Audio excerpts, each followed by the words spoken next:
Chapter 1, 9 Serenity's Secret Records. Chapter 1, 9 Serenity's Secret Records. On the highest platform on Devil Peak stood a black-garbed man with rapt attention. High above the clouds, the sun and moon hung side by side, flooding the land below in their warm glow and sharp coldness. The man took deep breaths as he spread his arms toward the sky, and the lights gathered in his palms. And the world dimmed. A foul wind stirred, wreathing with endless howls of agony from untold ghosts. The wind picked up the man's elegant hair, revealing a demonic face behind. The sun and the moon dimmed while the man grew in power from the rays. Soon, even dark energy began to rise from him. With his face battered by the freezing winds, the dark energy grew thicker until it covered him whole. He released a breath and an evil smile adorned his face. Rumble. With a loud sound as the trigger, the 4 mountains in vicinity erupted while Devil Peak itself was racked by terrible tremors. The man absorbing the essences of the sun and moon opened his eyes. With a space-rending sound, 7 flashes of light appeared. As the light scattered, there stood 7 figures radiating ruthless power. His eyebrows shook but a fraction as the man spoke in an eerie voice, "How are the 7 of you here? Didn't you all despise us demonic cultivators to no end? Humph, demonic emperor, Zhui Yifan, isn't it obvious why we're here?" An old man stroked his white beard as he gave a look of disdain. His heart skipped a beat and Zhui Yifan sounded out, "Geezer Sword Emperor, I do not know what you mean. Humph, stop faking it and take out the 9 Serenity's secret records." A female Taoist stepped arrogantly as she threw her chin forward. Zhui Yifan paled. It had been only a month since he found the legendary 9 Serenity's Emperor's dwelling. After brushing death countless times in the process, he finally obtained the written accounts he wished to study for all his life. How was it that they caught wind of this? He suddenly recalled something and his face grew darker by the second. "Zhao Chen, come out," shouted Zhui Yifan. A cheery voice rang through the empty forest on the mountain. Immediately, a handsome youngster in white robes walked from behind the 7, smiling, all the while as he made a curt bow to Zhui Yifan. "Ha ha ha, master, did you ask for me?" Zhui Yifan glared with hatred at the hypocrite and said, "Is this your doing?" "Yes," nodded Zhao Chen with a smile. "Did you also cancel the guarding array?" "Yes." "Why?" "I never slight you in the least." Zhui Yifan clenched his fist as murderous intent flared out from his eyes. Despite being a demonic cultivator, he normally did not kill without reason. If he did, he was just acting out on his nature. Else, those righteous cultivators would have come to end him much sooner. Zhao Chen, for that matter, was an orphan that Zhui Yifan took in when he saw his talent. Yet, who'd have thought the day would come when Zhao Chen would betray him? Despite putting a front with his calm demeanor, before Zhui Yifan's increasing killing intent, Zhao Chen's feet betrayed him as he took 2 steps back, moving closer to the 7 beings behind him. "Master, I understand your kindness is as heavy as a mountain. But that doesn't give you the right to steal the 8 Emperor's seat and cast me in your shadow for all eternity. Even more so, regarding the 9 Serenity's secret records. Ever since you've obtained it, you've trained alone, even afraid of me catching a glimpse of it."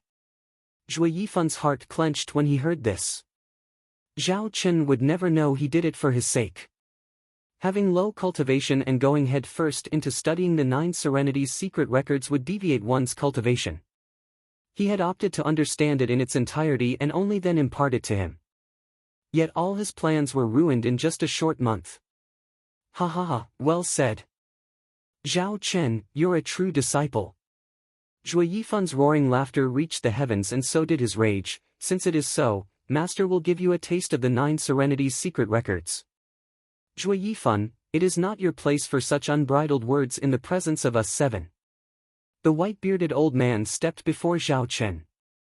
"Humph, everyone in the sacred domain knows me as the 8 Emperor. I could care less if all 7 of you emperors come at me together." No sooner said than done, Zhui Yifan launched a palm at Zhao Chen. A black claw flashed in the sky reaching out for him. His eyes shrunk, face paled, and retreated with haste, fear having taken its grip on the youth. In the face of that powerful claw, the old man drew a sword. A sword wave flashed and the black claw was turned to nothing. Humph, 9 Serenity's secret records is nothing great. The old man stood in the wind with his sword ready, disdain all over his face. Zhui Yifan smiled and waved his palms. Geezer, stop being so arrogant. Boom! As if endless thunders were rumbling, the sky was covered by thousands of black palms, bearing down on the 7. Each palm was twice as big as the claw. Such power reached a new height that even the 7 were in shock. How can this be? Did he break through to the sacred stage? Sword Emperor sucked in a cold breath at the sight. As they watched, they could feel bravery leaving them. Not even 7 emperors together were a match against a sacred stage expert. Zhao Chen's face grew paler as regret gnawing his heart. Who'd have thought just a month of practice would elevate Zhui Yifan to such height in power? Humph, damn traitor, this is the end for you. Sneered Zhui Yifan. Whoosh! A light fell from the heavens above, piercing the black hands and went straight for Zhui Yifan. With no time to react, the light passed right through him. Scarlet blood spurted from his mouth and the thousands of black hands vanished. Zhui Yifan looked with his wan face at the sky to see a middle-aged man basked in a holy aura of light. Saint! Zhui Yifan bit his lips in defiance. He knew in his heart the newcomer's intention. Demonic Emperor Zhui Yifan, this saint represents the sacred domain in retrieving the Demon Emperor's legacy. If you hand it over, your life shall be spared. The surroundings and people entered his eyes, yet none of them were reflected within. He wouldn't even deign to look at Zhui Yifan, if not for having the 9 Serenity's secret records. This was the strongest saint in the sacred domain. Even Emperor stage experts were mere ants before him. With a miserable chuckle, Zhui Yifan took out a dazzling multicolored jade slip from his bosom. The mere sight of it changed the expressions of everyone present, especially saints. With a look of derision to all around him, Zhui Yifan jeered, "What righteous cultivators, what saint? Aren't you all just thieves lusting a poor man's wealth? I won't let any of you get one word from the 9 Serenity's secret records even if I have to destroy it." As if to prove his conviction, a powerful energy rose up from his body. Damn! He's gonna self-destruct. Sword Emperor's eyes shrank, speeding further away, with the other not far behind. Only the saint exploded in holy wrath and charged for Zhui Yifan. Stop! With a proud smile, Zhui Yifan pinched and the jade slip was turned to dust right under the saint's eyes. The rage and bitterness he saw in the saint as he gnashed his teeth elicited an unrestrained laughter from Zhui Yifan. Boom! His laughter was soon accompanied by powerful shock waves leveling the entire Devil Peak. As the smoke and dust cleared, it was soon clear to see the angry face of the saint, along with his worse-for-wear clothes.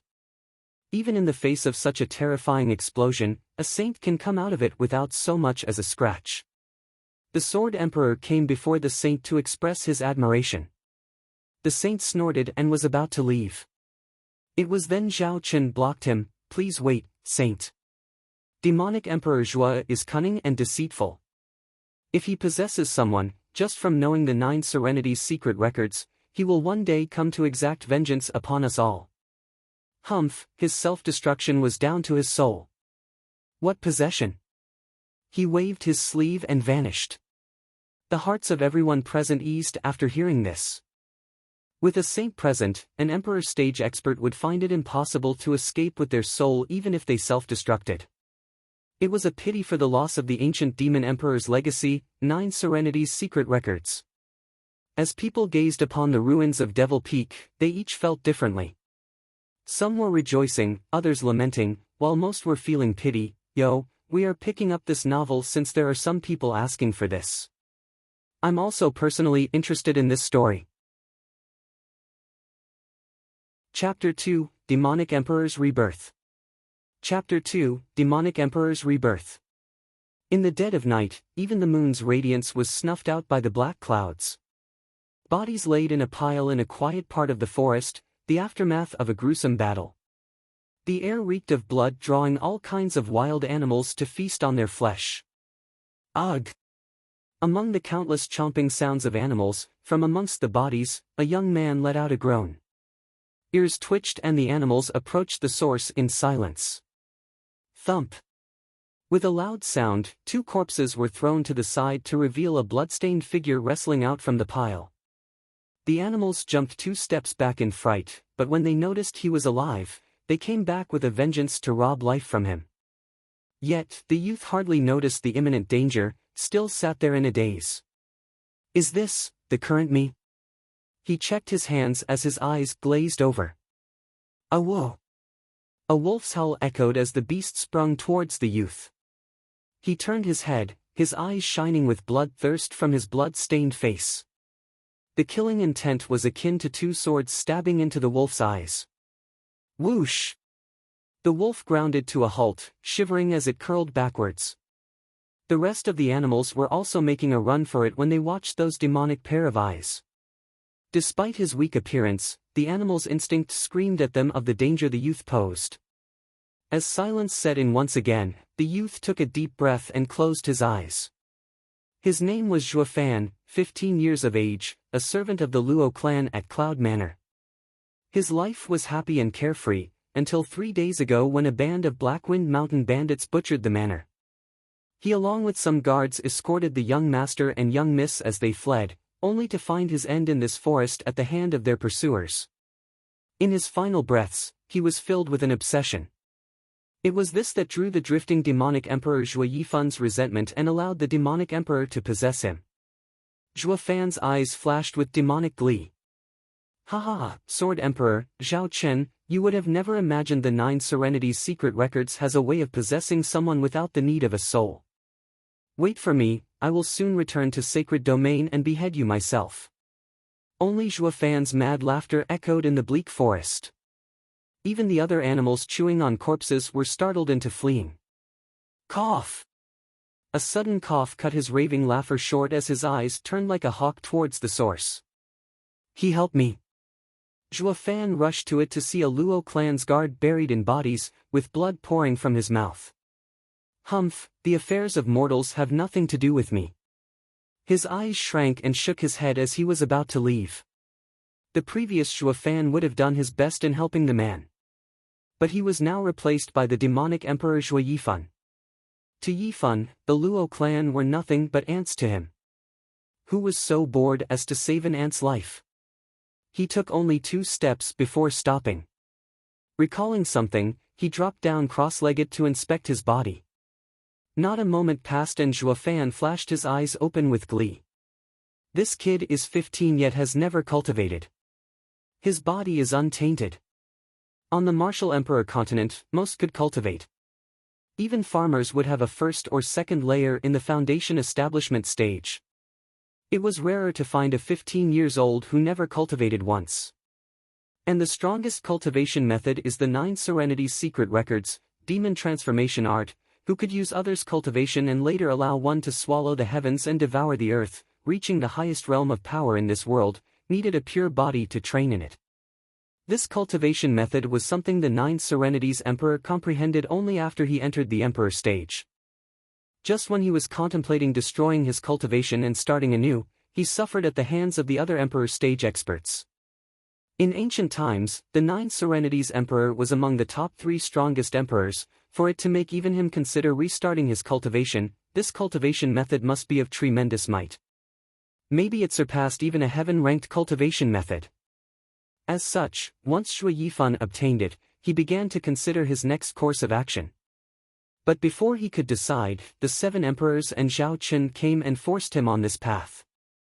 With a pure body, the effect would be even more pronounced. At this point, Zhuofan returned to the guard. He removed the corpses covering him and pulled him out of the rest. Empty eyes watched as he got pulled from the brink of death. The guard smiled. Ah, it's you, Zhuofan. Thank you, I'll repay you when we get back. He, why wait when you can just as well do it now? With a corner of his mouth perked up, Zhuofan exposed an odd smile. The guard froze as a chill seized his heart. As they were both from the Luo clan, this wasn't the first time he saw Zhuofan. But this was his first time watching such a sinister expression. It was akin to how a wolf would set its sights on a rabbit. "Zhuo Fan. What are you going to do?" The guard watched him vigilant. Zhuo Fan ignored him as he watched with the same smile, mumbling all the while, "Not bad, a second layer of qi condensation cultivation. Solid foundation material." While other cultivation methods absorbed the spiritual energy around them to refine the host's body, the demon transformation art robbed others of their cultivation to further his own. But how could a normal man steal from a cultivator? When the target was wounded, of course, to the point he couldn't even move. This was the reason for Zhuo Yifan's uncertainty to abolish his cultivation at the time. If such an encounter never happened, he would have been immortal for the rest of his life. It would end in a complete loss, something he believed caused even the Nine Serenities Emperor to hesitate at that time. Yet, here he was, with a newly possessed body that the heavens dropped on his lap. Truly something only found by luck. Seeing the insidious Zhuo Fan watching him like a rogue watched a beauty, the guard's heart never knew rest as he shouted, "Why, you're not Zhuo Fan." He, correct. The evil laughter further emphasized Zhuo Fan's malevolent look. "I am the sacred domain's 8th emperor, demonic emperor Zhuo Yifan." Chapter 3, Demon Transformation Art. Chapter 3, Demon Transformation Art. The guard watched in horror as Zhuo Fan raised a palm over his head and began operating his cultivation method. Black streams came from it, twisting like worms as they burrowed into the guard's body. The moment they entered, the guard's face changed. His horrified visage, twisted from pain, now darkened the pale face from the extreme blood loss. With each passing moment, the man inched closer to turning as black as charcoal. In the dark night, even if one didn't pay attention, no one would claim him to be a human. This perked Zhuo Fan up, riveted in excitement to the sight before him. Demon transformation art might take others' cultivation as his own, but when was it that easy to steal one's yuan qi? Even if he did, it would probably reject him. He needed to show extreme caution, especially now when he was building his foundation. Therefore, Zhuo Fan chose to first demonify it before absorbing it. Taking a deep breath to calm his excitement, his hand tightened and the black streams began to flow back from the guard into his body as the guard himself was withering in front of his naked eye. An hour later, Zhuo Fan took back his hand and sat cross-legged, beginning to refine the new yuan qi. The guard collapsed and scattered to ashes. It was as if an ancient corpse was unearthed only to scatter in the wind the moment they made contact. Nine Serenities Emperor's creation not only took others' cultivation but also their essence. The black energy roamed around his body like a flood. Zhuo Fan sank into concentration as he operated the cultivation method to make the energy flow through his meridians and widening little by little. The entire power of a qi condensation expert flowed through his untrained body. The force was on the verge of bursting his meridians as his forehead broke out in sweat. But he pushed through because he knew this power could build a never-before-seen foundation. Such a stable foundation would guarantee an easier and smoother path of cultivation. Time passed 1 second at a time for 2 hours long hours, as Zhuo Fan gnashed his teeth and sweat poured from him like a river. He loosened his jaw only on the 6th hour, when the black energy, after roaming his body for hundreds of times, gathered in his dantian and settled in the form of a black lake. He slowly opened his eyes and released a long breath. The clouds in the horizon began to brighten, and the stuffed wild animals returned to the depths of the forest. "It's dawn." Ha ha ha, I didn't expect for a second layer qi condensation's cultivation would require an entire night. Zhuo Fan shook his head and examined his body. Bang! A loud sound echoed and the rock crumbled under the Zhuo Fan's frail punch. Zhuo Fan nodded in satisfaction. The qi condensation expert's cultivation refined his body and improved it greatly. Based on his body strength alone, he was no weaker than a qi condensation expert. Next he inspected his cultivation. He was calm before, but that look scared the living daylight out of him. As for his cultivation, not only did it reach the 5th layer of foundation establishment, the yuan qi inside him was that of qi condensation, and not of foundation establishment. Man, this demon transformation art is fantastic. Zhuo Fan couldn't help smacking his lips, being secretly delighted. Generally speaking, even those rare geniuses from the sacred domain needed a year to reach the 5th layer of foundation establishment. Yet, he needed one night to do what others had to work for 2-3 years to attain. It won't be long before I return to the sacred domain. Zhuo Fan snickered. Just as he was indulging in his fantasy when he returned, shouts woke him up. Frowning, he walked cautiously in their direction. He was clear on his limitations. Even if he had a 5th layer foundation establishment cultivation, this little achievement couldn't deal with the simplest martial skill. He had no power to retaliate if he met an expert. As such, being prudent took first priority. After all, he wasn't the all-powerful demonic emperor right now. With steps as light as a cat, he neared a bush. Zhuo Fan pushed aside the leaves to see two parties in a stalemate. One had more than a dozen men, Luo clan's guards surrounding an 18-year-old girl and a 6-year-old boy. The other group wore black and was led by an old man, over 20 people. The man was familiar to Zhuo Fan. He recalled seeing him in the Luo clan as their steward. Then the pair surrounded by the guards had to be Luo clan's young master, Luo Yunhai, and young miss, Luo Yunchang. Humph, no wonder the mountain bandits breached the tight security of the Luo clan guards. We had a traitor amongst us. Zhuo Fan sneered inside. He recalled his disciple and clenched his fists. In his past life, he was betrayed by his disciples, and the one he possessed now died from a similar result. He couldn't help relating a bit to the body he occupied. But he soon shook his head and sighed, ready to turn around and leave. With his strength, he had no way of helping them. Besides, there was nothing tying him to the Luo clan. It just wasn't worth throwing his life away for. Yet, he only took 2 steps before his heart seized with pain. The 3rd step never came. Chapter 4, Heart Demon. Chapter 4, Heart Demon. In fear, Zhuo Fan tightened a hand over his chest. The pain was so excruciating, it brought him to his knees, mumbling, "What's going on? Did my cultivation deviate?" His heart welled with panic. If he deviated right as he built his foundation, the result wasn't as simple as losing all progress. He would never again be capable of cultivation, he would become a cripple. But the pain left as soon as it came. Zhuo Fan stood up and took a deep breath. He couldn't make heads or tails of it. Yet the next step brought with it the same heartache. No, this isn't deviation but heart demon. Thinking of this, he began to look for the source of the heart demon. If a cultivator ignored it, he wasn't far from deviating and becoming a demon. Zhuo Fan soon found its source, but the result left him feeling discontent. Before being possessed, Zhuo Fan was a devoted servant. Luo clan's young miss was very kind to him and so he pledged lifelong devotion to the clan. The resentment before death was born out of regret of not protecting the Luo clan.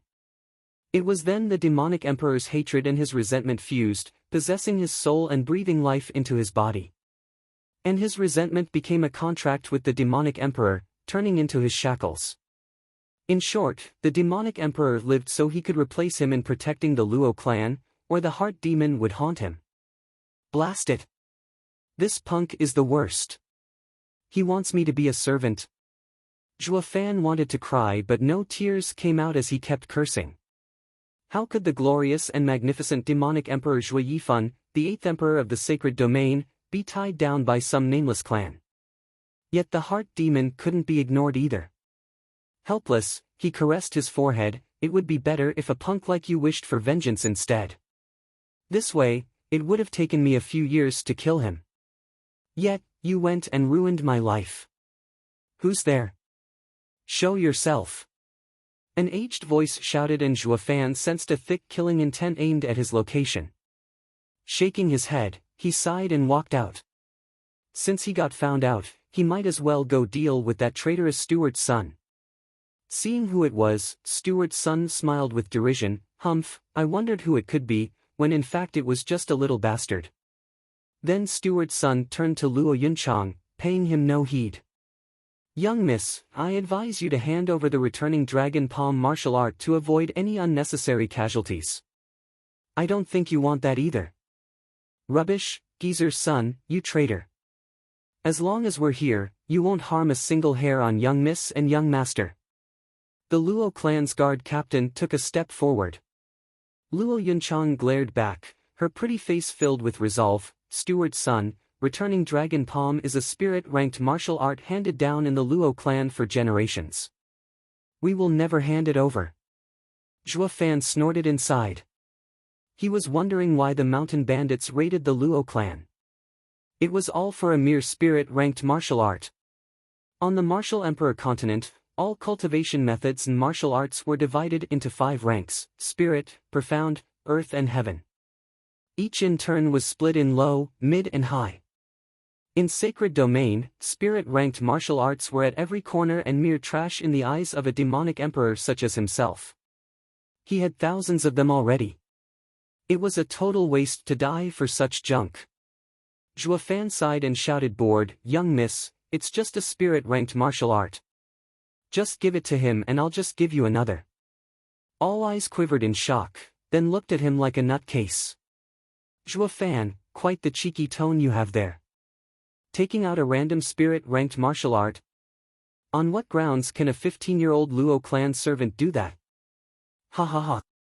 Steward's son threw his head back and laughed, eyes filled with mockery. Even the bandits followed with their taunting laughter, not hiding their ridicule. While the guards looked at him in doubt. Even his former friends familiar with him looked oddly. This kid is usually honest. Why does he speak nonsense all of a sudden? Did the mountain bandits scared him silly? Ah, that must be it. With that, all guards changed their looks into those of sympathy. Zhua Fan saw through them and just shrugged. His repertoire wasn't limited to spirit-ranked martial art, and even included Demon Emperor's ancient art, the 9 Serenities secret records. But they'd never believe him. Zhua Fan, enough nonsense. Hurry up and look after the young master. Zhua Fan turned at the scolding voice to find Luo Yunchang in a mask of rage. But her eyes conveyed a trace of pity. Chapter 5, Obnoxious Servant. Chapter 5, Obnoxious Servant.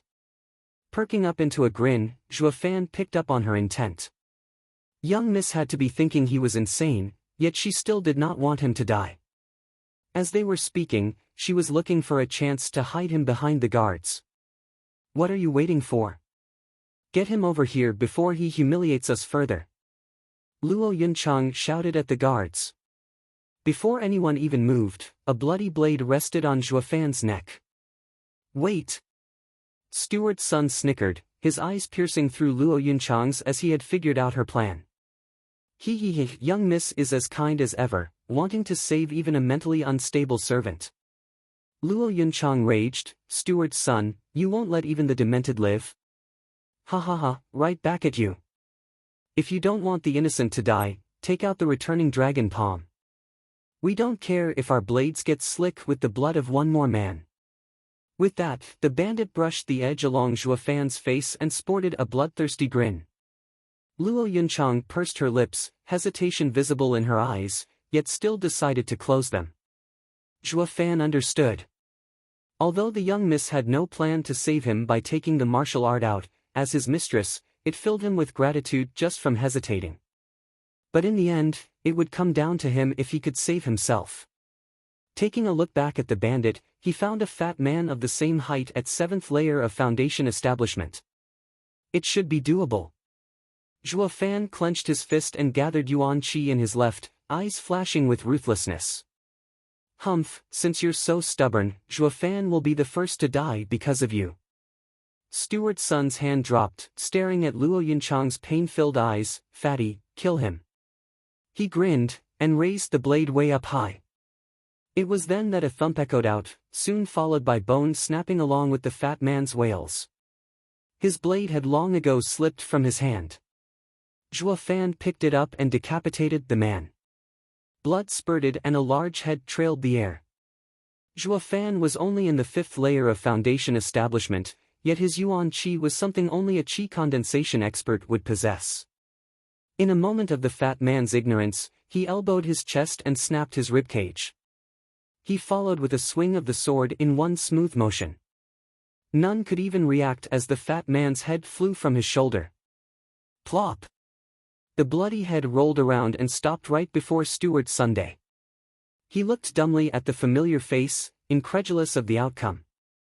He saw Zhuofan grow up in the Luo clan and knew the kind of person he was. He was honest to a fault, a slave begging to be picked on. Yet this sheep bared its fangs like a tiger, killing a 7th-layer Foundation establishment expert in one strike.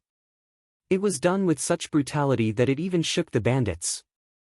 The guards on Luo clan's side were even more devastated.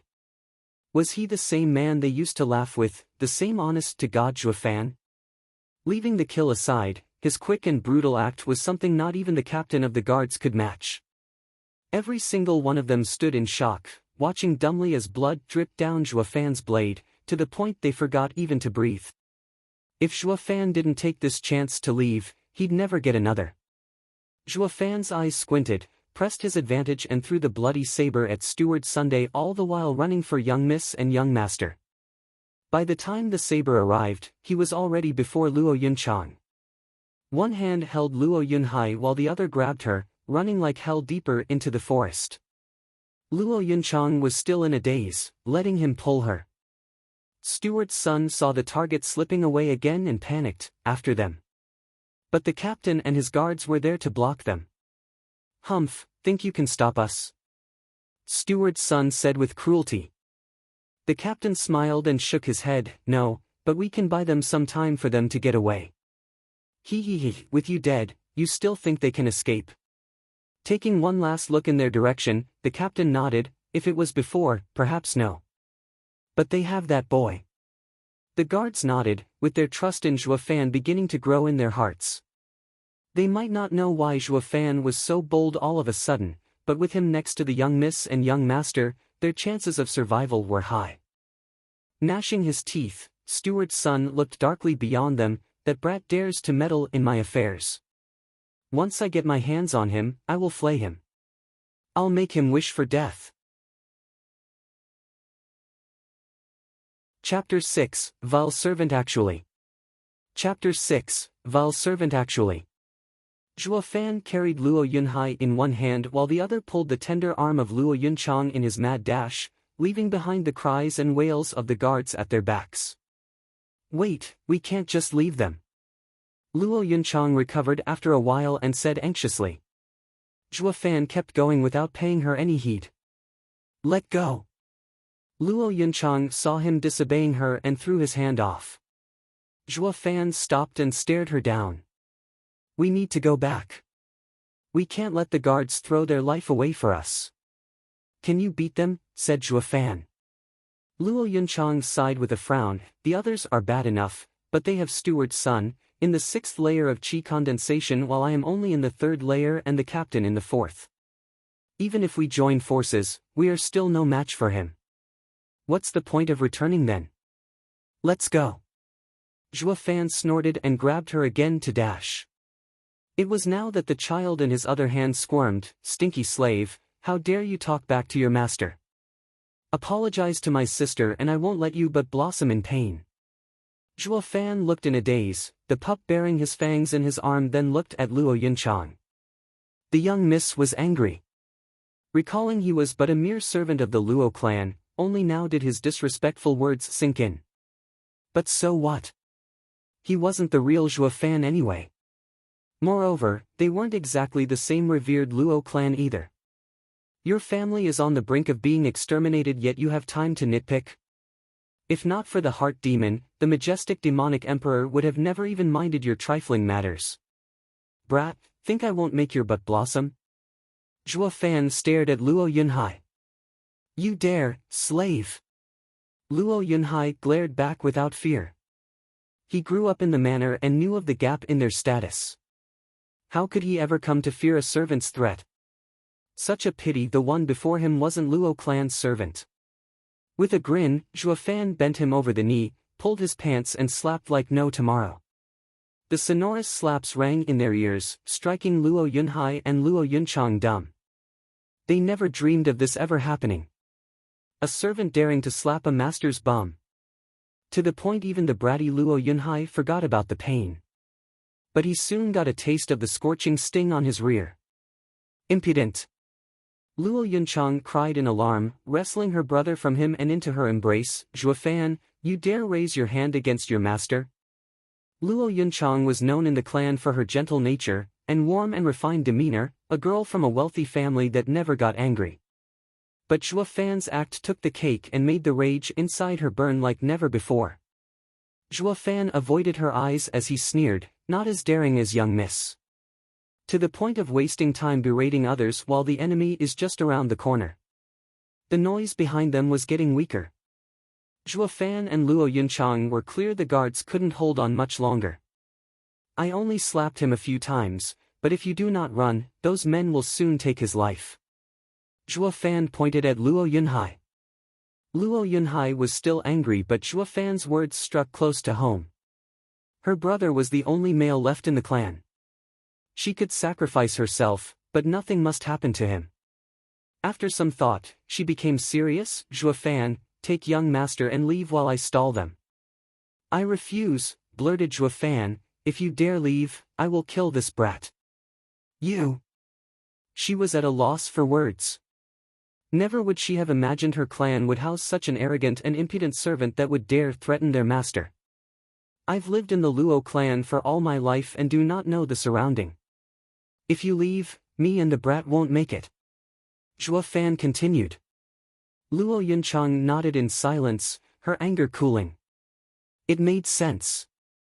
But the next words flamed her anger to new heights, staring daggers at him. It won't mean much even if you die, but try not to take me down with you. You, Luo Yunchang turned green, but held it in. He ignored the pair and turned to walk. Is there any place nearby where we can hide? Snorting, Luo Yunchang glared at him while ignoring the insufferable servant. But she was a young miss after all, and even though her anger never waned, she still knew to look past it in this dangerous situation. There's only farmland around us for 100 miles, and only the west face of the Blackwind Mountain is the only place few people venture in. It is a forest covered in fog that not even the mountain bandits know in detail. Then, that's where we'll go. Zhuofan nodded. Carry your brother and lead the way. She snorted and walked forward without sparing him another look. Just how could she stumble upon such bad luck, where the two siblings were now accompanied by an arrogant and rotten slave? She was in front and he was in the back. It was as if the master-servant roles were reversed. Never had the siblings suffered such humiliation. Chapter 7, Wraith Array. Chapter 7, Wraith Array. Looking for proofreaders for this novel. 4 hours later, they found them before a fog-wreathed forest. Zhuofan's eyes flashed each time they roamed over the trees swallowed by the mist. This is misty forest, covered in fog year-round. Any who enters will find it hard to come out. Luo Yunchang hesitated. We might lose them there, but we might also get lost for all eternity. Zhuofan didn't pay her much heed, inspecting the area, especially the mountain in the east, which was surrounded by clouds. Is that Blackwind Mountain? Luo Yunchang nodded. My dad said Blackwind Mountain's mountain lord has great power, no less than his. Our clans have been fine for decades, yet, for some reason, their bandits attacked out manor. He, good place. Zhuofan rubbed his chin, showing heartfelt admiration. Azure Dragon in the east, White Tiger in the west, Vermilion Bird in the south, Black Tortoise in the north, and Cheelant's Horn in the center, breaking the sky. This is a natural array. Zhuofan mumbled, such a pity, no one knowledgeable discovered it. Now that I'm here, I'll make this place my second Devil Mountain. Zhuofan's eyes flashed with joy. He was clear of this mountain's value. If this was sacred domain, only a saint could grab hold of such a place. Young miss, want to kill Steward's son and the rest here? Zhuofan turned his head. Luo Yunchang was startled. They only numbered 3 while a strong party was hunting them down and they had hardly enough time to escape. Just how were they going to destroy them? Luo Yunhai snorted and smiled wryly at Zhuofan. Stinky slave, stop bragging. Is your butt itchy again? Zhuofan's glare stuck Luo Yunhai's words in his throat. That round of slapping to his rear told him this servant couldn't care less for this young master. Humph, a wise man knows when to retreat. Once I get home, I'll see how tough you are. He mumbled on his sister's shoulder. With her brother in her arms and to avoid the vile servant's wrath, Luo Yunchang asked in doubt, how? With a light smile, Zhuo Fan extended his arm, young miss, how many spirit stones do you have? Please give them all to me. What do you need them for? Luo Yunchang watched him with a vigilant eye.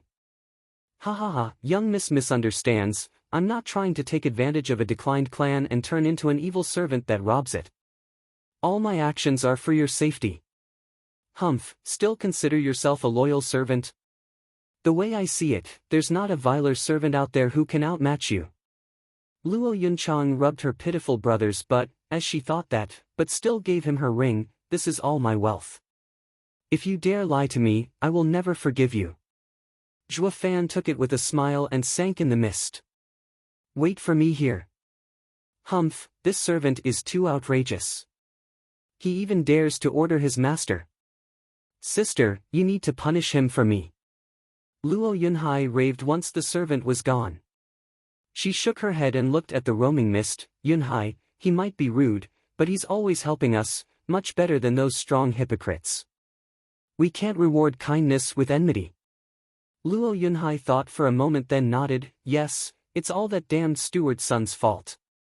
Luo Yunchang was pleased and praised him, Yunhai, you're growing up.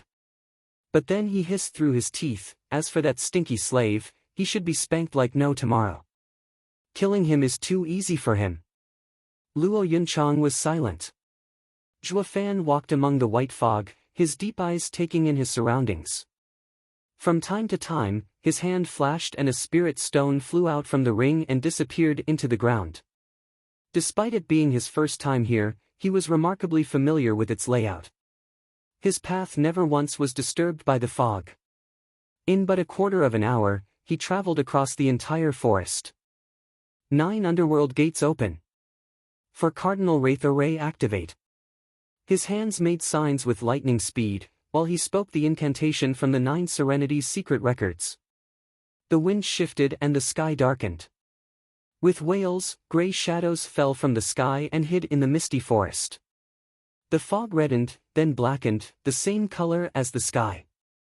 Constant shrieks came out. The siblings held closer to each other, shaking in fear while taking steps back for some semblance of comfort.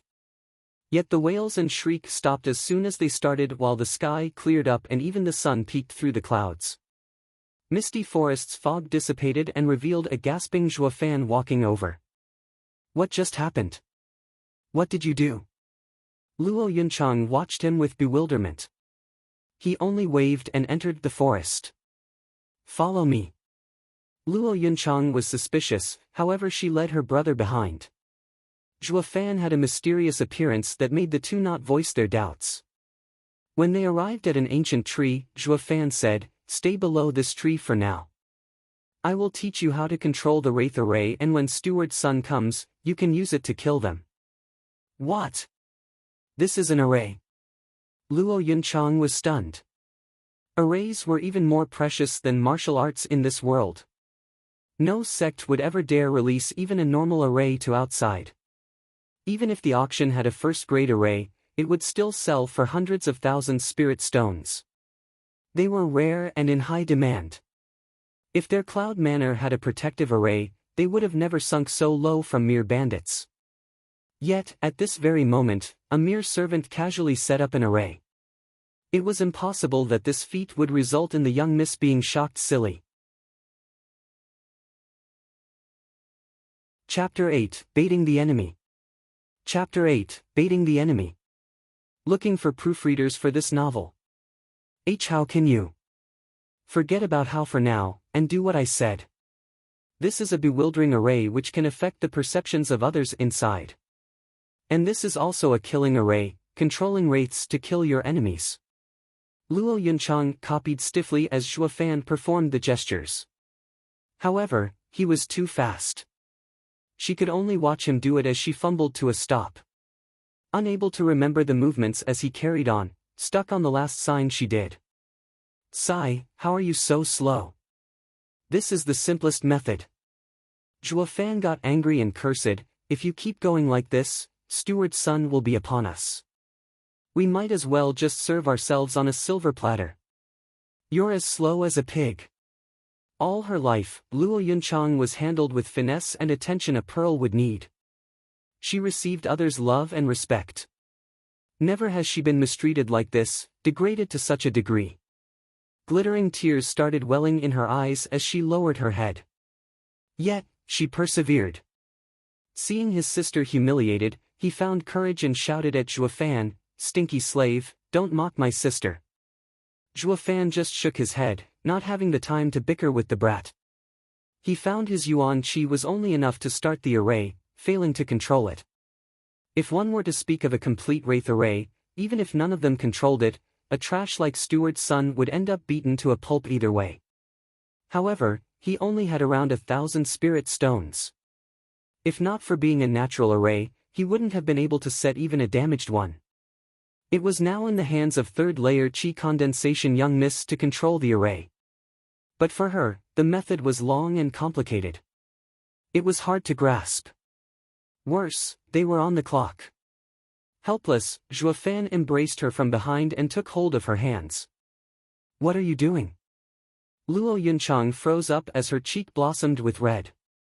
"Don't move and let me guide you." Zhuofan led her hands and taught her the signs.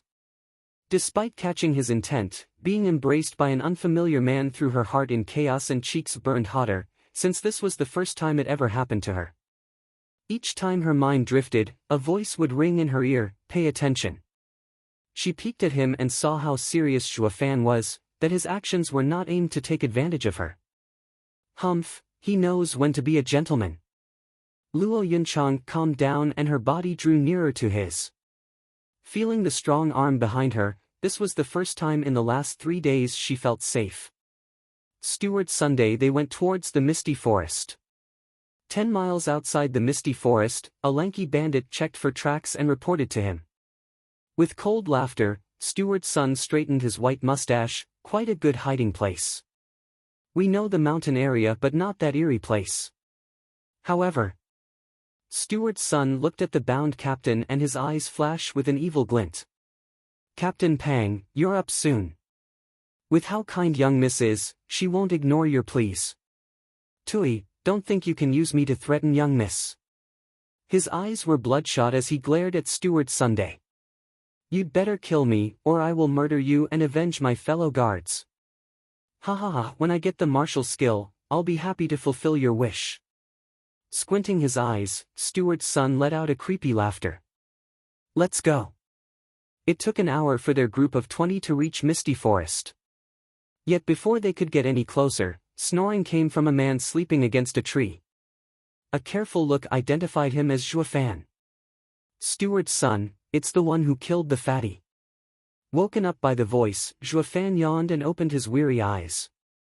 Seeing Steward's son in company, he showed no fear, no anxiety. Instead, a smile.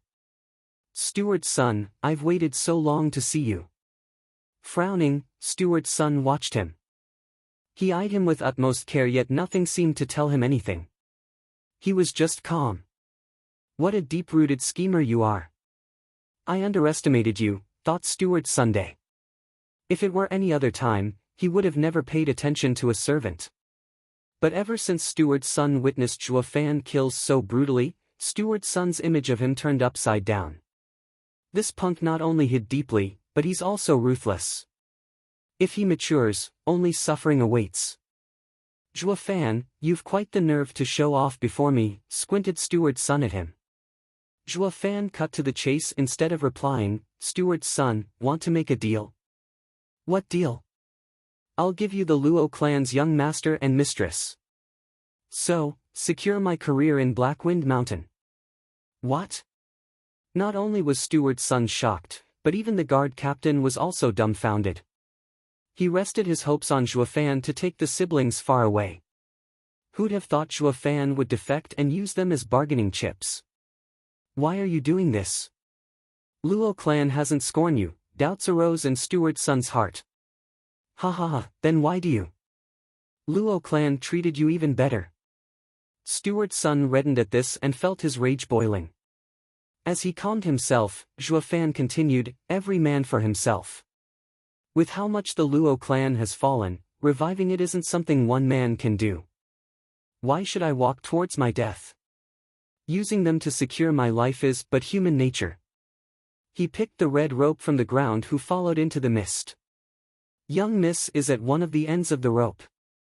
I left a few forks on the rope along the way that only I know about. Steward's son nodded as he grabbed it, good plan, to use a rope to mark your way. And you even included forks to safeguard the right trail for yourself. A true double-crosser, ha ha ha. He gave the rope back, deal, lead the way. But don't even think of playing tricks. Steward's son, I am an honest man, smiled Zhuofan. Steward's son sneered, I would have believed you before but now, who would? The two locked their eyes, each laughing as their looks hid devious thoughts. The captain's hair stood on end. He kept cursing Steward's son as a rotten and vile human, while he barked at Zhuofan as one who betrayed their master. Though everyone ignored him as he was escorted by other men as they ventured into the thick mist. Chapter 9, The Array's Power. Chapter 9, The Array's Power. The row of people stuck together and held on to the red rope as they walked through the mist. Zhuofan went first with Steward's son right behind him, holding onto him with a firm grip on to prevent the boy from escaping. Because of the thick mist, one couldn't even see the figure of the one in front and relied on their hands to feel their neighbor. At the heart of the misty forest, where it was impossible for anyone to escape, Zhuofan stopped. What is it? Steward's son was feeling apprehensive, tightening his grip on Zhuofan's clothes. With a snicker, Zhuofan said, Steward's son, we'll be pairing here. It's best if you travel the underworld river without me. With acute fear, Steward's son discovered he fell in Zhuofan's trap. He pulled Zhuofan close and slapped him. The clothes were turned to ribbons, but instead of Zhuofan, they held a log. When did he escape? He'd been holding tight on Zhuofan to prevent his escape, yet reality showed the opposite. Turn back, quick! Steward's son rushed from where they came. As soon as he shouted, the men used the rope to retrace their path. But then, a shout came from the mist, the rope has been cut. It was as if lightning struck them and they all turned pale. How would they get out of this thick mist without the rope? Steward's son stomped as he gnashed his teeth, blast it. That brat got us. Bring that damn Pang over. Steward's son, he's gone. Bastard. Steward's son punched the ground and made a meter-wide hole in rage. He was a schemer himself, yet he fell at the hands of a stinky brat. Damn punk, I've played this game longer than you. Don't think a puny misty forest can trap me. Steward's son roared towards the sky. Once I get out, I'll tear you to pieces. Ha ha ha, you'll never have the chance. With Zhuofan's mad laughter as the signal, the mist reddened. Why is the mist turning red? They were in shock by the sudden change. They were bandits that killed people for a living, yet these strange circumstances had them on edge. Steward's son, you are wiser than most. Can you tell us what this is? Even though the bandit shouted, only silence echoed back. He felt around him yet touched no one, as if everyone around him vanished and left him all alone. He wasn't the only one. The people that hung on to the rope began to vanish one at a time. Steward's son could hardly believe what was happening. See, can this be an array? One as old as Steward's son has seen many things and experienced even more, yet the more he knew, the more he realized how terrible arrays were and fears grip his heart. An array worked using heaven and earth's energy. As long as a man controlled it, it could wipe out a dozen equal to him in power. Even if tens of experts gathered, they still could not measure to its power. Of all the possibilities he thought of, not once did he consider being trapped in an array. Zhuofan, who exactly are you? Steward's son trembles from the feeling of dread. He saw at last that Zhuofan wasn't just any ordinary man. How could a simple man know how to use or set up arrays? If Zhuo Fan had taken out an array when they met, he wouldn't have had the nerve to chase him. Standing in the center of the array, Luo Yunchang was clear of the situation. Her eyes drifted to Zhuo, filled with intrigue. Squinting, Zhuo Fan kept a cold and callous expression as he said, "Kill them." She followed his order by following his hand signs. The blood-red fog changed again, this time black, and swallowed all that laid within. Now they couldn't even see themselves. Only their ears picked the mournful wails of thousands of wraiths. With fear as their only companion, they lost all their will to resist once the black streams of energy started burrowing inside them. They felt their soul devoured yet were powerless to resist. All succumbed to terror at this point. Smirking, Zhuo Fan's eyes shined with glee. He left Luo Yunchang and sat cross-legged in another center of the array. The 9 Serenity's secret record stated that the demon transformation art user had a backdoor into all arrays. The men in the array were driven mad, and all he needed to do now was to absorb their yuan qi. Chapter 10, Constant Breakthrough. Chapter 10, Constant Breakthrough. Looking for proofreaders for this novel. Ashes to ashes, dust to dust, 9 underworld wraiths return to me. Zhuo Fan's hands moved as he stole the array from under Luo Yunchang's control while also making the clear figures of Steward's son and the rest disappear from her mind. Luo Yunchang felt it odd and redo the signs to no avail. Ah! The misty forest was drowned with shrieks and wails. Steward's son and the rest became pitch black but still had a sliver of awareness left as black shadows left their body. Each time one flew out, it evoked cries of torment as if pieces were ripped from its body. When the last shadow left, the cries stopped and so did their life. Their body dried up like a mummy and they turned to dust. In the darkness, the shadows returned like bees to Zhuo Fan and entered his body. He accepted them with a calm face and soon his body turned black just like Steward's son did. When the last shadow burrowed, he began doing hand signs to practice the demon transformation art. The still black yuan qi inside him boiled as it charged through his meridians and settled in his dantian. And his power grew with it. In an instant, he entered the 6th layer of foundation establishment. In the next instant, he was in the 7th. And then, he was at peak 7th layer. He kept going like this through the 8th layer, then the 9th, until the peak of foundation establishment. He opened his eyes and took a deep breath as he clenched his hands, feeling the power course through him. This time, it wasn't as easy. The wraiths were almost spent when he demonified the yuan qi for himself. But with his experience as a veteran demonic cultivator, he understood that breaking through in a state of exhausted yuan qi holds much more value with his future progress. He clenched his teeth and operated the cultivation method. He sucked the wraiths dry and used the remaining yuan qi he had to make one final push. Bang! Zhuo Fan heard something explode. He felt as if a dam broke and his body coursed with powerful yuan qi then settled in his dantian to replenish his spent reserves. This act of scraping for the last traces of energy enlarged his meridians by more than double. Qi condensation. Zhuo Fan's eyes opened with glee. Even when he did this in his previous life, his meridians were nowhere near as wide as they were now. And the yuan qi in his dantian allowed him to face an expert at qi condensation. He was 3 times as powerful as before.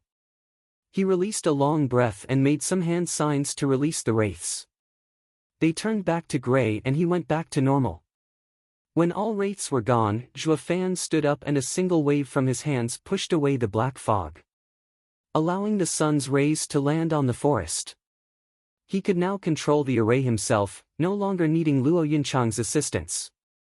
He showed a small smile as he looked at the sky. Now that I'm in the qi condensation, I can practice some martial arts. Despite the end of Steward's son and his retinue of bandits, Zhuo Fan had managed to free the Luo clan siblings. It could be said Zhuo Fan benefited the most out of this. Without devouring Steward's son, he would have never reached qi condensation. It was at this stage that he could practice martial arts. Later, not only could he defend himself, but also easier to devour others, becoming stronger himself. Zhuo Fan. A clear shout came from Luo Yunchang as she came over, embracing her brother. Meanwhile, the guard captain followed behind. Where did you run off to? Why did I lose control of the array? Perhaps there were too few spirit stones and the array collapsed. I just saw Steward's son die.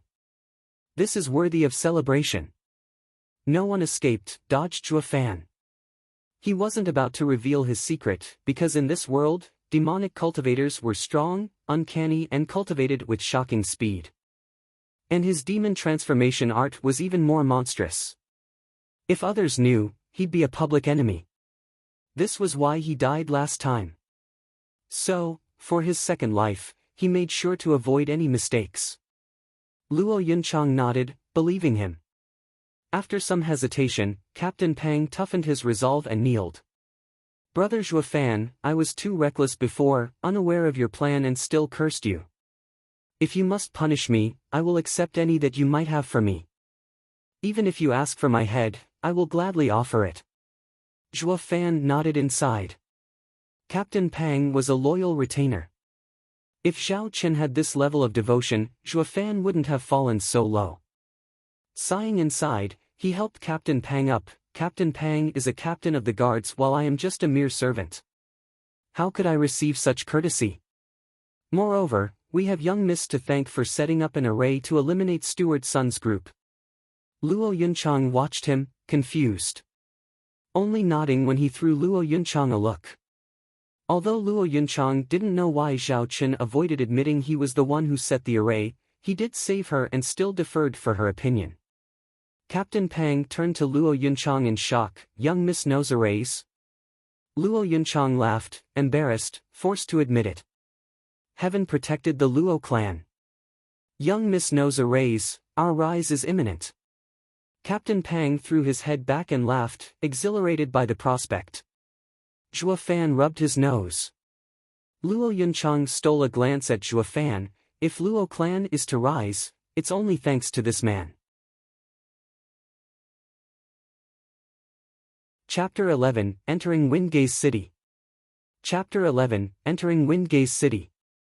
Zhuo Fan understood her and quickly said, now that we no longer have Steward's son breathing down our necks, what does young Miss intend to do next? We were planning on seeking shelter at Kai Manor. Captain Pang spoke before she could. This captain of the guards no longer treated Zhuo Fan as a common servant, but of equal status. You should know that Kai clan's young master has a marriage agreement with young Miss. Windgaze City's Kai clan? Zhuo Fan rubbed his chin, nodding. According to this body's memories, Kai clan was the best clan in the Windgaze City, of the same power as Luo clan. If he could hand over the Luo siblings to them, then the grudge would be settled and his heart demon lightened. Maybe it could even be dispelled. Zhuo Fan nodded at this thought. Alright, let's go to the Kai clan. But not before he took one last look at Blackwind Mountain, mumbling, I'll be back.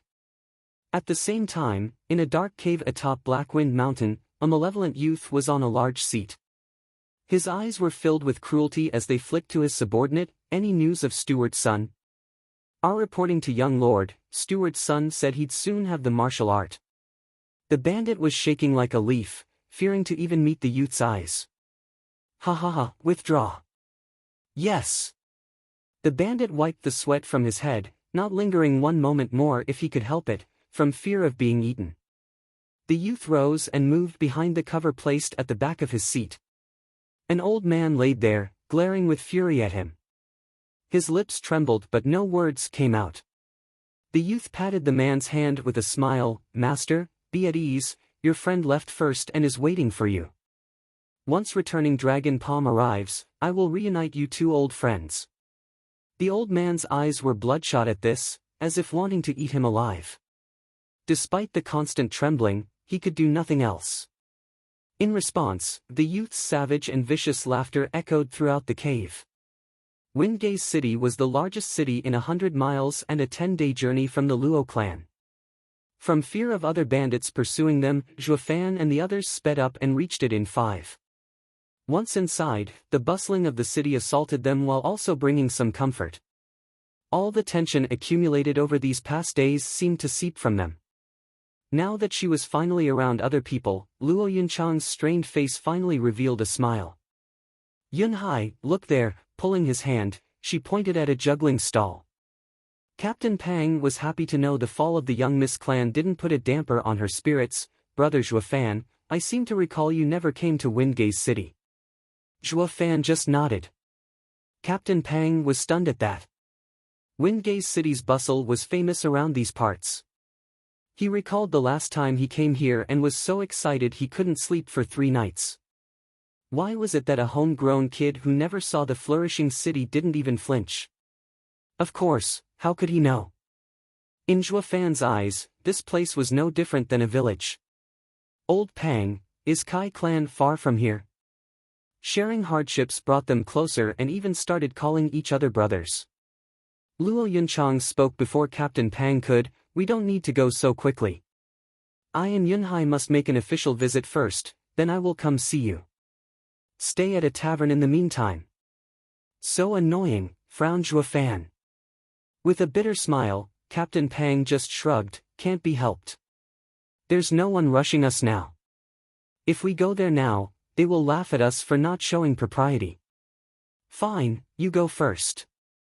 Zhuofan sighed, but nodded. As long as the siblings were safe and he gained his freedom, waiting for a bit more wouldn't hurt. After 5 days of silence, someone couldn't restrain their temper and began running his mouth. "Humph, stinky slave. Windgaze City is my sister's domain. Just you wait, see how I'll deal with you." Luo Yunhai crossed his arms and flared his nostrils, becoming the same old impertinent young master from before.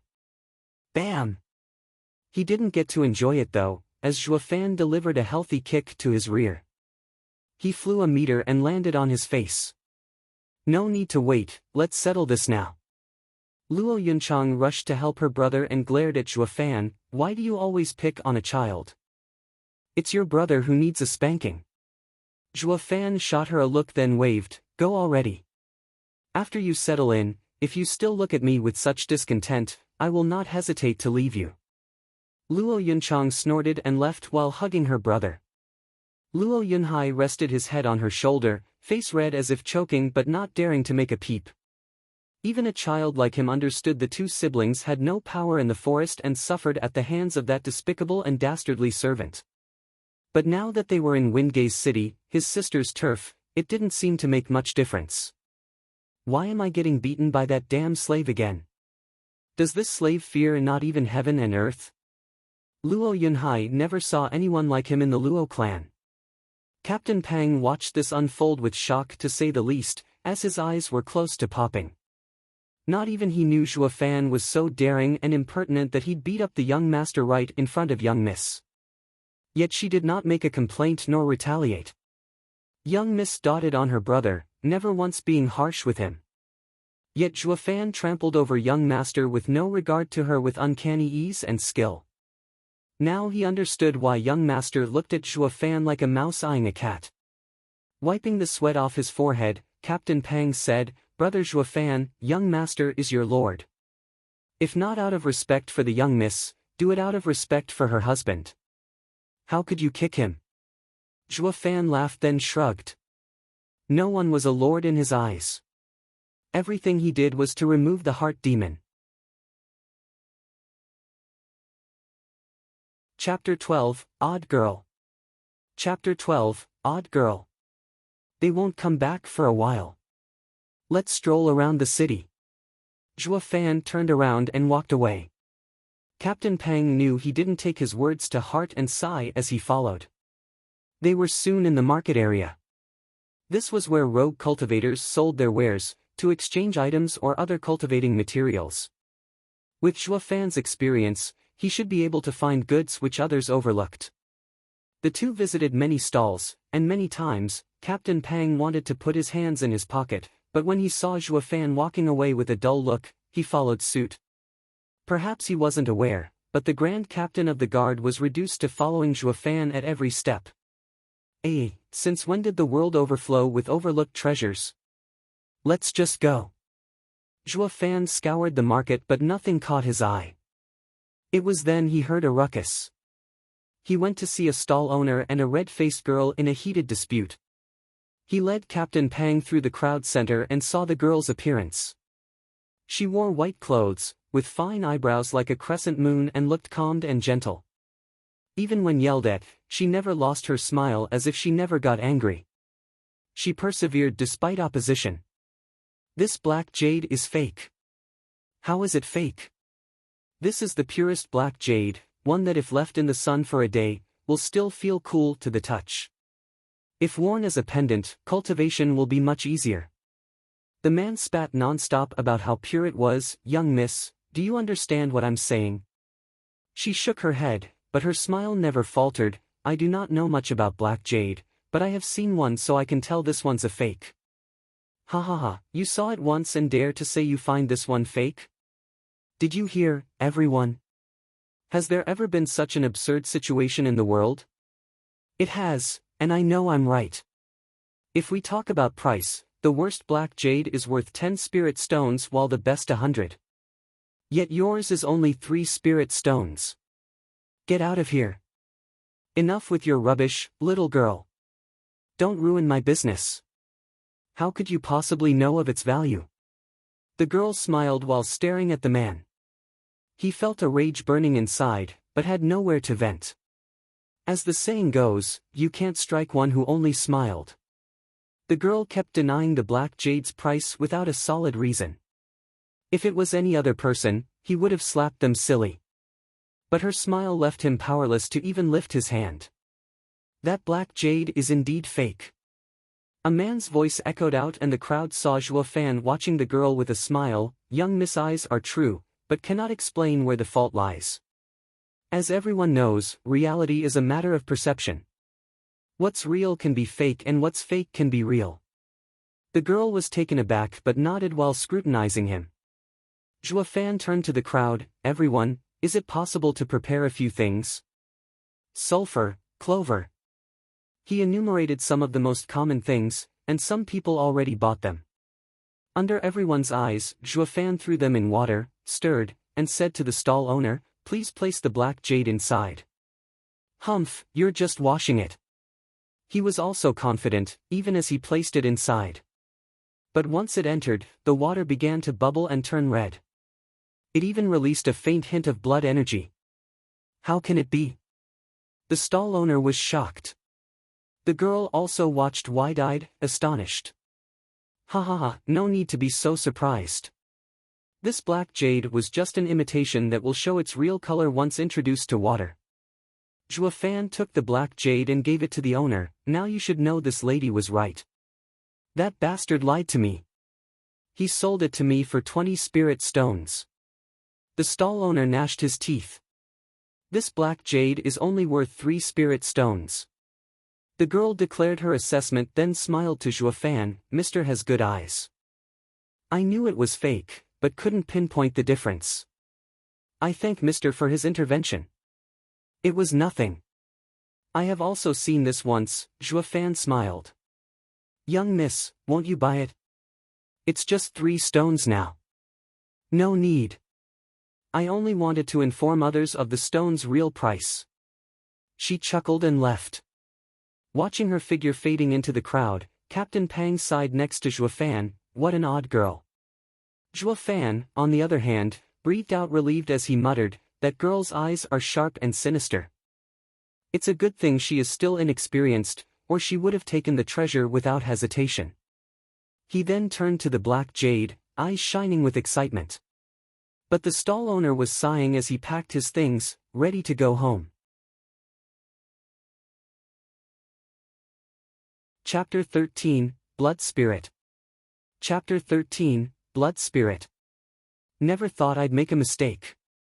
The stall owner was carrying his bag while walking along a remote alley. He didn't talk, just sighed as he walked. But then a voice came from behind. Owner, please wait. He stopped with a startle and looked to see Zhuo Fan walking over.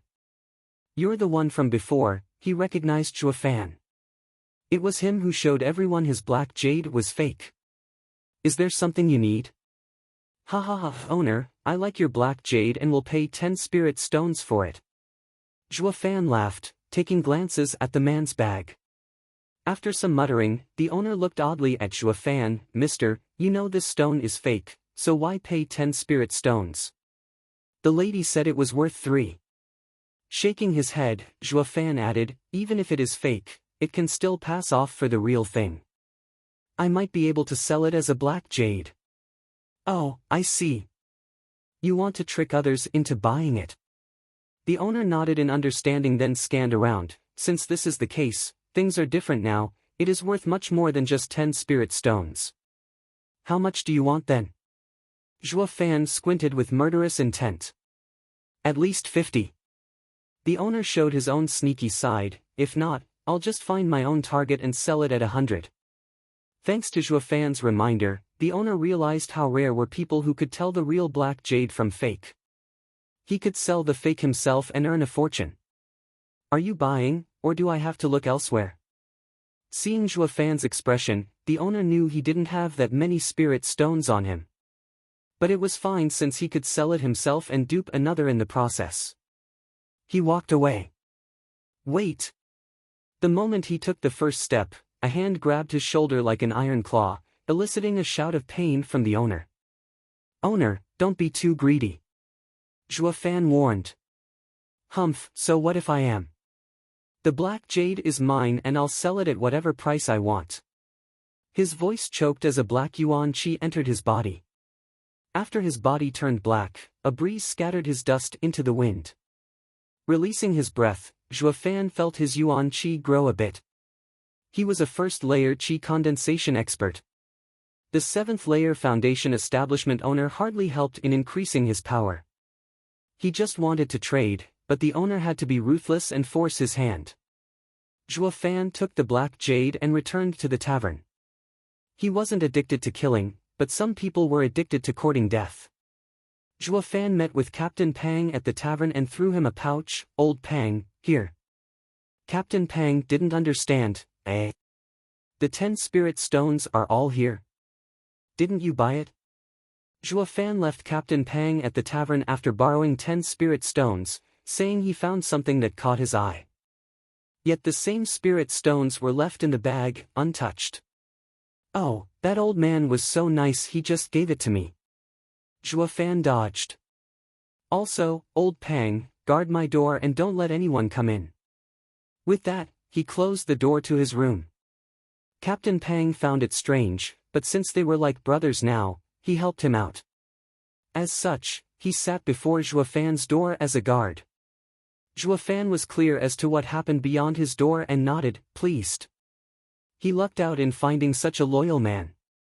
Next, he settled the black jade on the table and released his dark yuan qi. Bam! The stone's exterior cracked and fell, revealing a blood-red light. It was no longer a black jade but a bloody one. Moreover, it gave the impression of a heart as it flashed on and off like heartbeats. "I knew it, it's the blood spirit." Zhuo Fan swallowed, his face working hard to restrain the obvious delight in his voice. The blood spirit stems from any stone. Its only requirement of formation is to be bathed in the blood of millions of people, absorbing the essence of sun and moon for thousands of years. It would take form. It was a demonic cultivator treasure, rarest of treasures. A cultivator would use the blood spirit to form a blood infant. In battle, he could send the blood infant to absorb the opponent's blood essence, then kill him. And the blood infant could grow along with the cultivator. Once Zhuo Fan grew strong enough, even an emperor wouldn't dare mess with it. According to the 9 Serenities secret records, there was once an ancient demonic cultivator expert, Patriarch Blood Demon, that trained the blood infant to the saint stage. Even the ancient 10 emperors were unwilling to make an enemy out of him.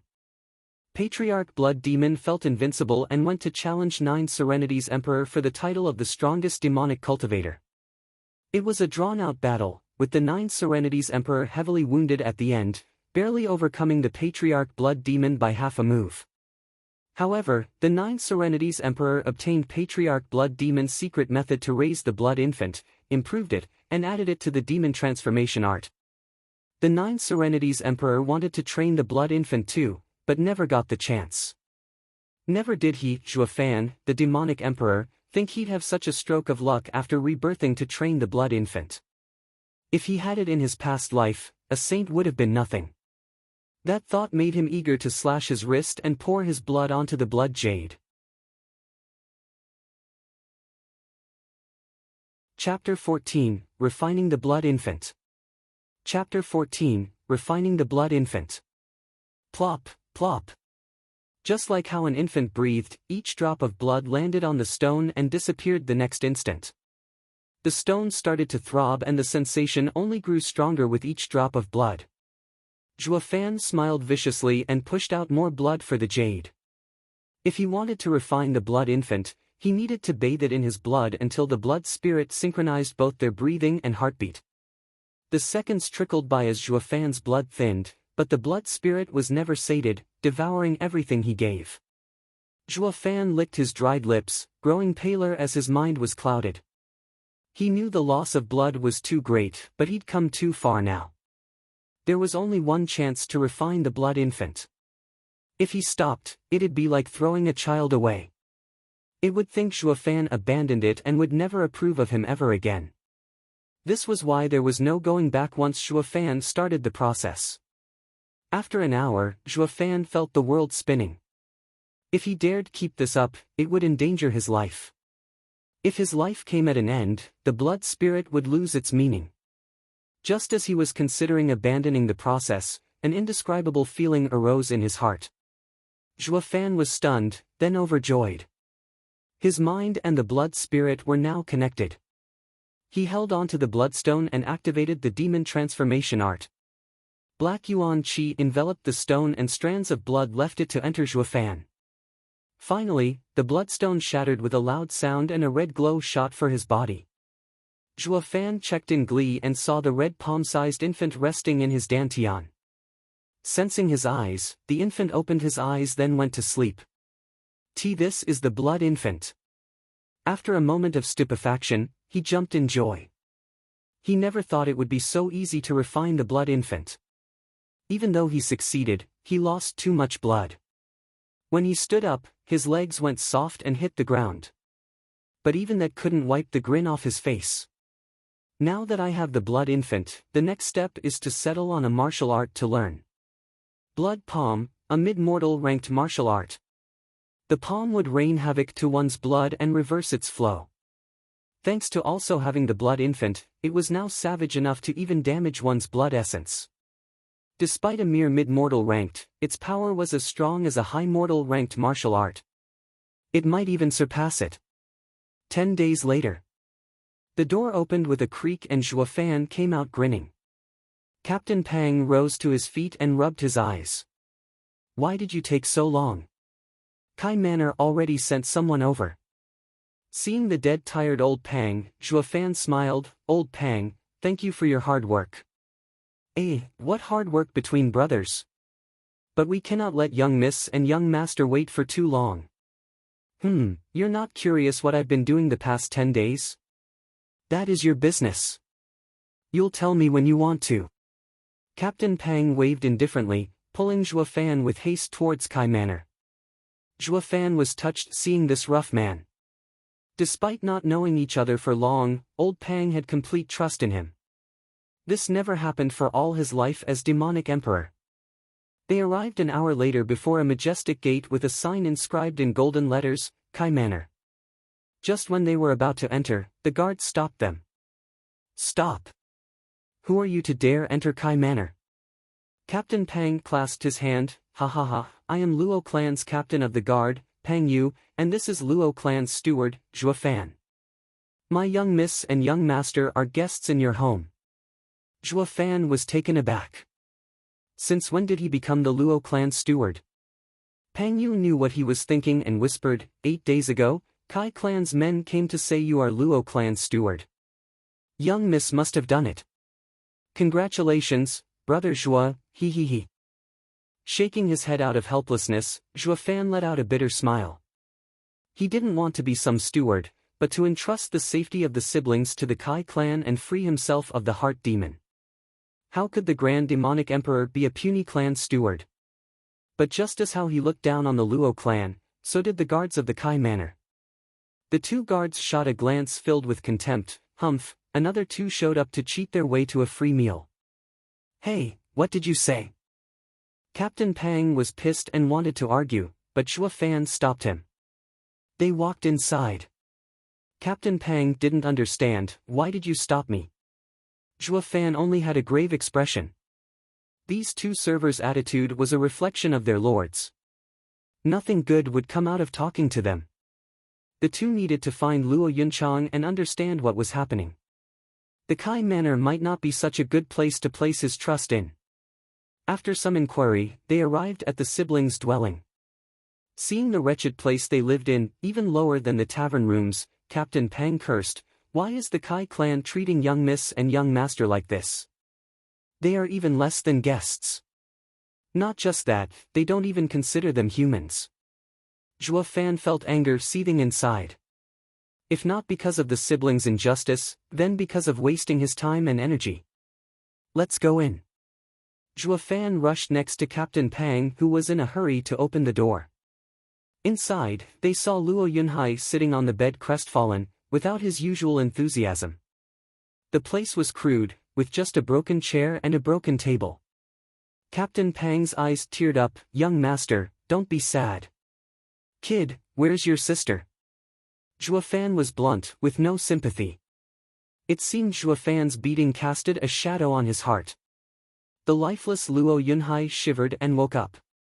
Luo Yunhai stammered at the raging Zhuo Fan. "Sister went to look for him, young Master Kai, to help rebuild the Cloud Manor.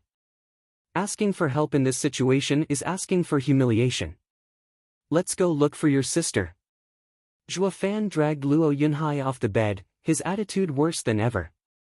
Captain Pang was in a panic, wanting to stop Zhuo Fan from being so rude to his master. But Zhuo Fan's mood seemed to put him off, and all the courage left him. As such, Luo Yunhai was shaking in fear as he led them. Captain Pang cashed up to them, thinking, "Just who is the lord here?" Chapter 15, Annulled Marriage. Chapter 15, Annulled Marriage. Next to a clear stream, an elegant man was frolicking with a charming lady in red. They chased each other around the pond, laughing all the while in this peaceful place. Luo Yunchang felt only sorrow as she watched the flirting couple. But for the good of the clan, she braced herself and stepped forward, brother shouting. The mood of the man turned sour as he glared at her. "Luo Yunchang, I thought I made myself clear. From now on, I have nothing more to do with you. My eyes are only for you, Fei. Yeah, now get lost. Brother shouting doesn't love you anymore." The lady in red sneered at her. Biting her lip, Luo Yunchang's eyes mist over. At the time when Luo and Kai clans were on good terms, the parents of both families arranged their marriage.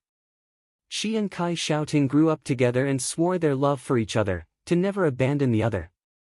This was why the first person she thought of was her fiancé when she needed help.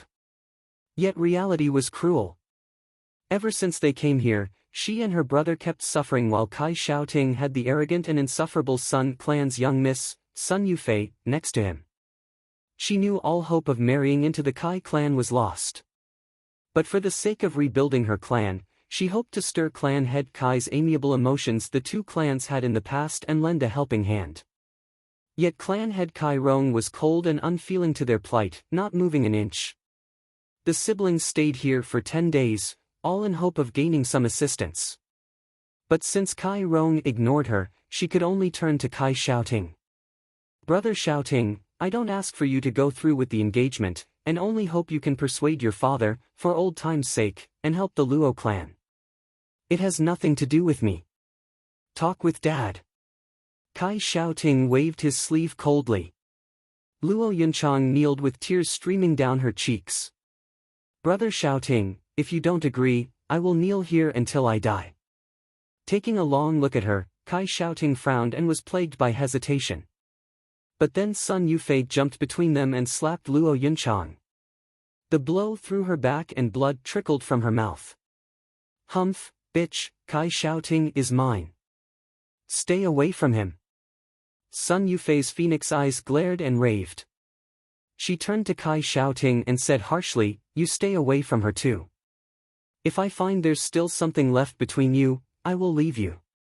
As if waking up, he nodded and swore, "Yu Fei, relax, my heart is yours. Other girls are dirt compared to you." Kai Xiaoting's eyes showed his sincere feelings, watching her like a love-struck puppy. Sun Yufei nodded pleased, as Luo Yunchang's face turned ashen. She knew her last hope faded away. Whoosh! A shadow flashed by and two slaps echoed. Sun Yufei and Kai Xiaoting were still confused about what happened, when a red handprint appeared on their faces. Zhuo Fan stood in front of Luo Yunchang as he stared at them. "A damn illicit couple dares to ruin my affairs? Who are you?" Sun Yufei and Kai Xiaoting woke up with a start. They were geniuses of Windgaze City, qi condensation experts, and peerless in their generation. Yet here was Zhuo Fan, of similar age yet faster than even them. They got slapped before they could react. Is it possible for such an individual to exist in this world? As the scene played out, only Captain Pang and Luo Yunhai came to Luo Yunchang's help. Seeing the thin figure in front, Captain Pang was even more shocked. Although he was an expert in the fourth layer of qi condensation, while Kai Xiaoting was in the third, a level beneath him, they had different upbringings and if they clashed, he might even lose. Yet such arrogant geniuses were slapped by Zhuo Fan. Thinking about the power he displayed in the forest, Captain Pang couldn't help but wonder how he got so strong in such a short span of time. Ignoring the two and the shocked Captain Pang, Zhuo Fan turned to the crying and pitiful Luo Yunchang and felt pain in his heart. Wretched heart demon. Zhuo Fan gnashed his teeth. With his demonic emperor disposition, he could look beyond the world's entire sufferings. How could a girl's humiliation ever cause him pain? He could only attribute it to this body's former soul, who felt anger for his master. "AI, it looks like I'll be stuck with the Luo clan for some time." Zhuo Fan sighed inside as he wiped Luo Yunchang's tears. "Let's go." Luo Yunchang nodded. There was no point in staying here. She carried the bitter Luo Yunhai and walked with Captain Pang's help. "Humph, don't think you can run after hitting us." Sun Yufei shrieked as she barred their way. Kai Xiaoting chimed in, "Luo Yunchang, you think this is a place you can come and go as you please?" Luo Yunchang was filled with grief and balled her fists. She regretted ever coming here for help. Facing this overbearing couple in their home, she could only rein in her anger. If she were alone, she would have rather fight them for her honor, but she still had her brother. If he died, she would be too ashamed to meet her parents in the underworld river. What do you want?" Luo Yunchang's voice trembled. "Humph, simple. Kneel and kowtow 3 times. Sun Yufei smiled viciously and pointed at Zhuo Fan, especially him. Clenching his teeth, Captain Pang's eyes went red, wanting nothing more than to beat them senseless. This was too humiliating. Luo Yunchang hesitated, then closed her eyes as her knees bent. "Kneel, all of you." They could all hear her faint mournful voice.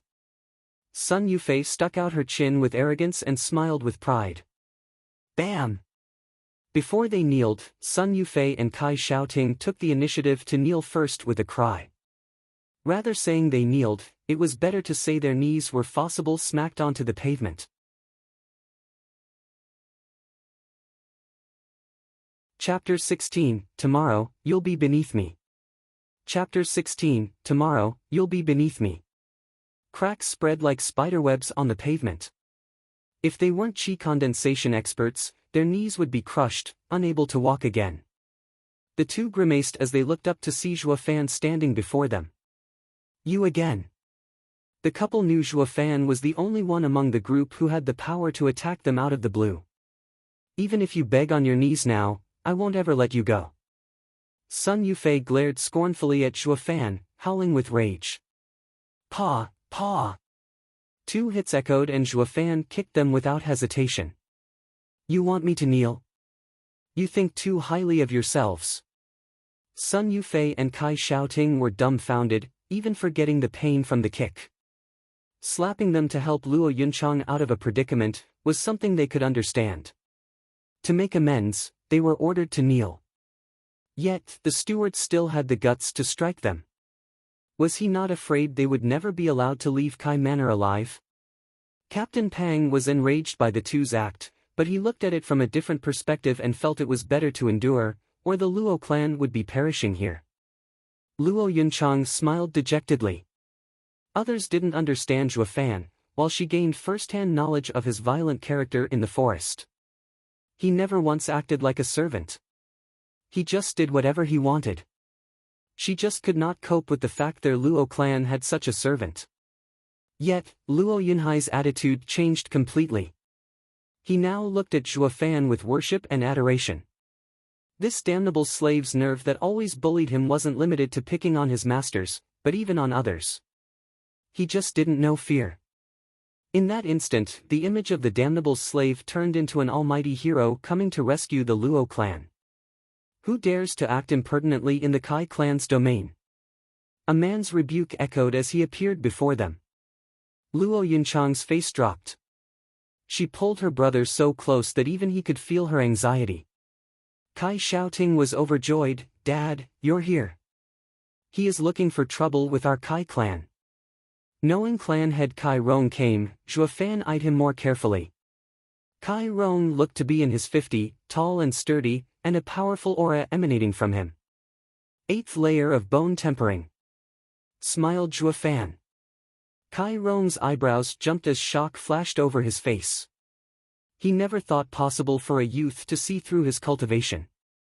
"Good eyes," patronized Kai Rong. "May I ask who you are?" "Luo clan steward, Zhuo Fan." Kai Rong was startled and observed him closely.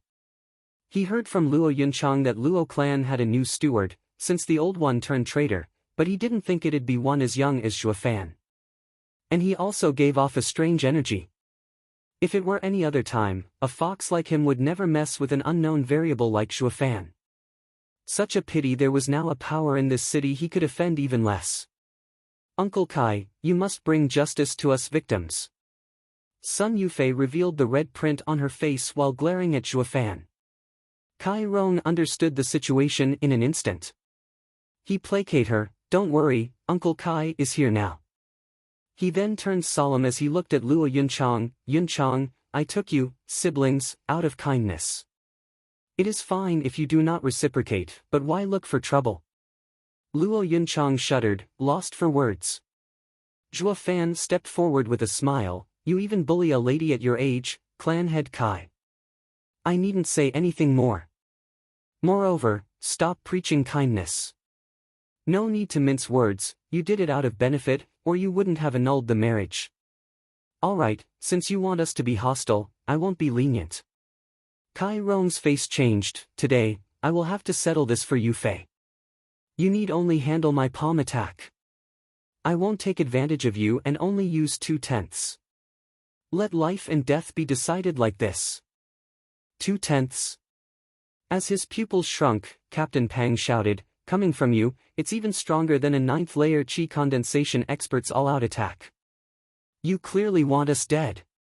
Uncle Kai, I beg you. Yunhai is still a child, he is innocent." Yunchang implored. But Kai Rong snorted, then smiled at Sun Yufei. "Alright, I'll go first." Zhuo Fan's mouth perked up. Whoosh! A great red palm appeared in the air. Kai Rong didn't expect for Zhuo Fan to attack first and turned serious as he sent his own palm attack. At contact, the blood palm scattered and Zhuo Fan fell back 10 steps, yet was unharmed.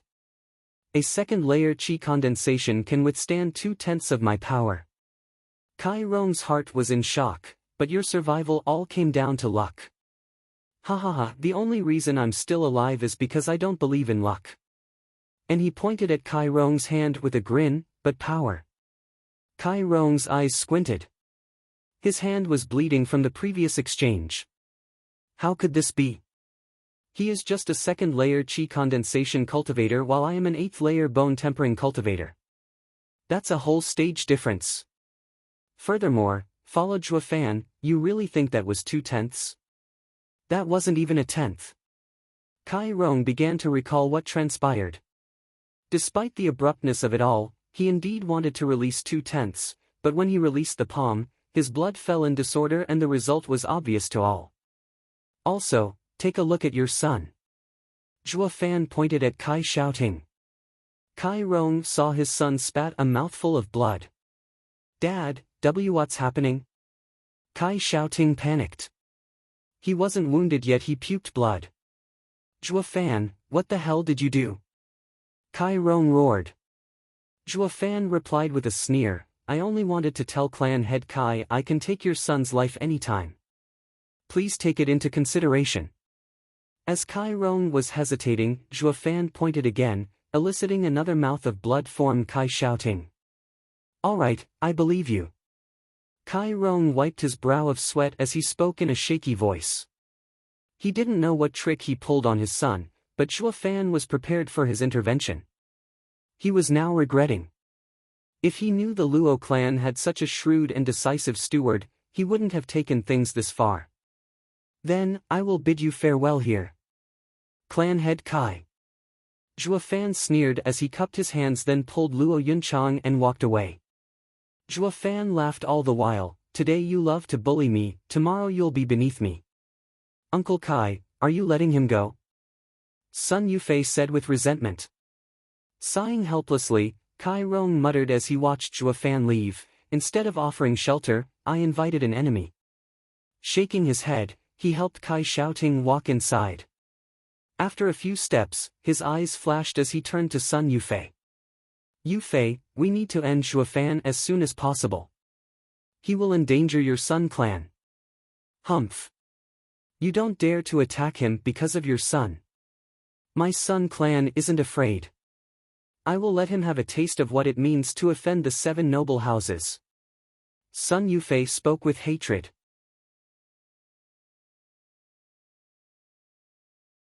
Chapter 17, Veiled Dragon Pavilion. Chapter 17, Veiled Dragon Pavilion. As the three left Kai Manor, Captain Pang and Luo Yunchang were trembling and even looked back now and then for fear of Kai Rong having changed his mind. Only Zhuo Fan was calm, yet a bit of rage still existed in his heart. Young miss, is there anywhere else we can go? Zhuo Fan asked in a cold tone. Her eyes turned misty as she shook her head. Captain Pang also sighed in sorrow. Taking a deep breath, Zhuo Fan gnashed his teeth and promised himself to run the Kai clan into the ground one day. He was just a step away from providing a safe haven for the Luo siblings, yet Kai clan's father and son ruined it all. If the day came that the Kai clan was ruined because they offended Zhuo Fan, Kai Rong would be twisting inside with regret. But that was the future. Now, Zhuo Fan was pissed. His hopes were dashed and he had to spend more time to look after the siblings. Zhuo Fan mumbled for a while, then said, Young miss, do you know what are the 7 noble houses? What? Where did you hear that from? Luo Yunchang was in a panic as she watched Zhuo Fan. It was as if he knew a heavenly secret. But recalling the fantastic events that happened the past days, she relaxed. Captain Pang also looked oddly at Luo Yunchang. This was the first time he heard of them. Pursing her lips for a long time, Luo Yunchang finally spoke in a solemn tone, since we lived in Cloud Manor and had no dealings with them, not knowing them is normal. But we are now wandering outside. If you ever meet someone from the 7 noble houses, you must avoid him, even if it's a dog. Captain Pang was shocked. This was his first time seeing Luo Yunchang speaking on such a heavy tone, as if she was talking about horrifying people. Yet, a proud girl like her, even if from a fallen clan, did not speak near as highly about the Kai clan. The warning seemed to go right past Zhuo Fan as he retained his calm. Be it Luo clan or Kai clan, regardless of how strong they are only mortal clans. But in Tianyu Empire, there are 7 officials who earned the imperial family's approval and can stand next to the emperor. Their power and territory are above all mortal clans. Fighting them is like going against the empire. What? This world has clans that can stand next to the imperial family? Captain Pang's face contorted in fear. Luo Yunchang nodded with extreme seriousness, every clan knows these 7 families must not be touched. I am telling you this so that you all must remember to be careful. Is the Sun clan one of them? Interrupted Zhuofan. Stunned for a second, Luo Yunchang shook her head. Why do you ask? Yeah, Brother Zhua, if she was of the 7 houses, then young Miss would have stopped you from smacking her. Captain Pang snickered. Since Luo Yunchang didn't stop him, then she agreed in silence. As if she was found out, Luo Yunchang reddened and glared at him. In fact, seeing Sun Yufei slapped was the most refreshing event for Luo Yunchang.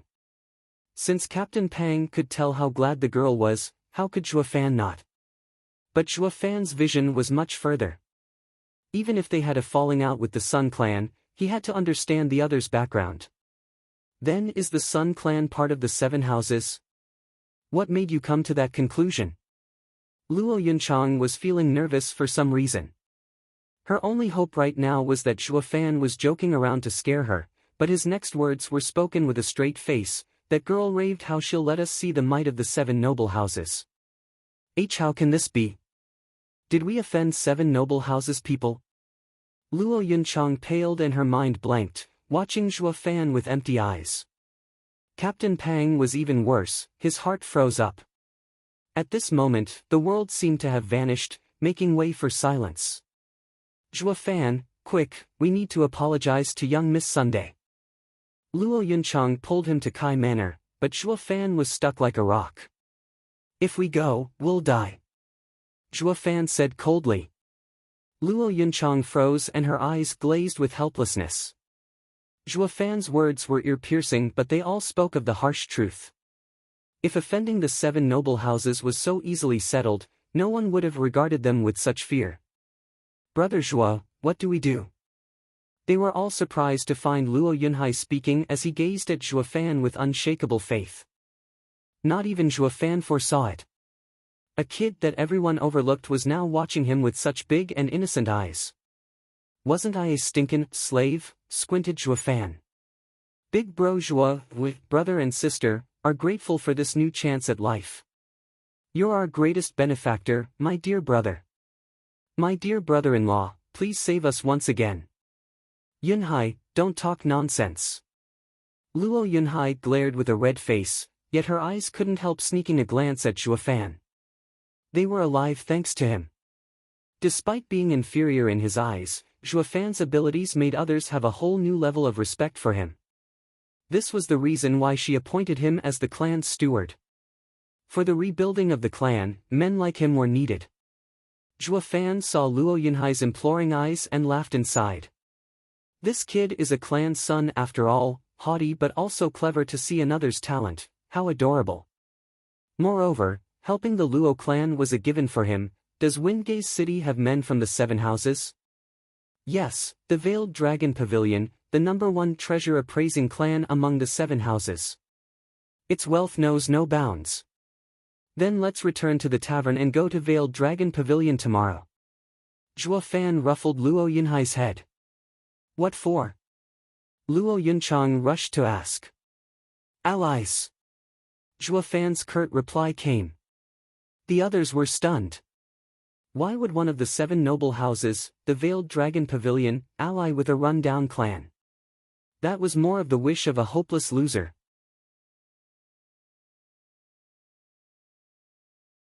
Chapter 18, Long Kue. Chapter 18, Long Kue. A tens of meters tall ancient building stood in the eastern part of Windgaze City. Its size overwhelmed any from approaching to the point that not a single person dared get within 100 meters of it. 2 guards in golden garb stood at the gates. Their aura gave off the impression of veterans, of imperial bodyguards. Despite standing still, their eyes roamed everywhere, staring daggers at any who dared match their gaze. But in this place, 4 people suddenly appeared. Peak of chi condensation. Zhuofan muttered as he walked in front of the siblings and Captain Pang. While he had no problem facing such imposing guards, the 3 stiffened, to the point they almost forgot to walk. Stop! The guards barred Zhuofan's path. Veiled Dragon Pavilion is not a place for you to wonder about. I ask that you send word of Cloud Manor Luo clan's young miss, Luo Yunchang. I have arrived to have something appraised. Zhua Fan's eyes didn't even look at them. The two exchanged a look of surprise. Wingay's city didn't lack people who came here to see the appraiser, but all were fearful and fawned them when talking. This was a first though, meeting such a smug kid. "We've never heard of you. Our appraiser can't meet with nobodies," spoke a guard harshly. Luo Yunchang lowered her head.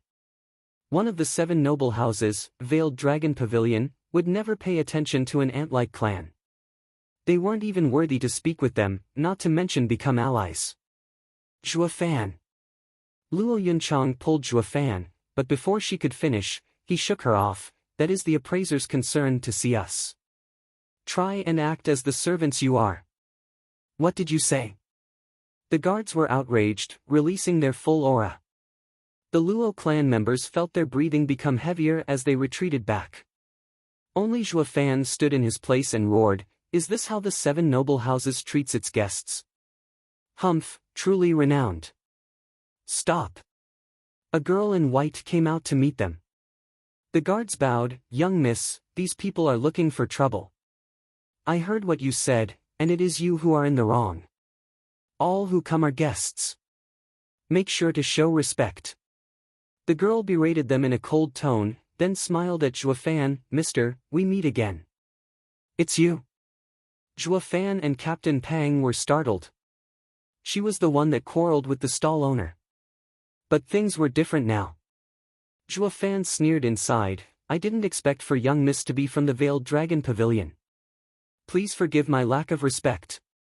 The girl nodded with a smile. "I am Long Kuei, only a small appraiser here. I wonder why Mr. has come to us." "To be honest, I am Luo clan's steward, Zhua Fan. Because a terrible misfortune plagues us, I accompanied my young miss to the Veiled Dragon Pavilion, the #1 appraising noble house in Tianyu Empire's #1 appraising noble house, to sell the clan's treasure." "Eh?" Eyes flashing, Long Kuei smiled when she saw Luo Yunchang nodding, then turned back to Zhua Fan. "Then I will do my best to examine your treasure. Please, follow me." She showed them in, to the shock of the guards. "Was that, young miss friend? No way. How can young miss have such a dirt poor friend? She must be doing it for the treasure. Once it fails to meet her expectations, they will be kicked out. Then, he. We will teach them a lesson they won't ever forget, especially that rude Zhua Fan." "But what if the item is to her liking?" "That's impossible.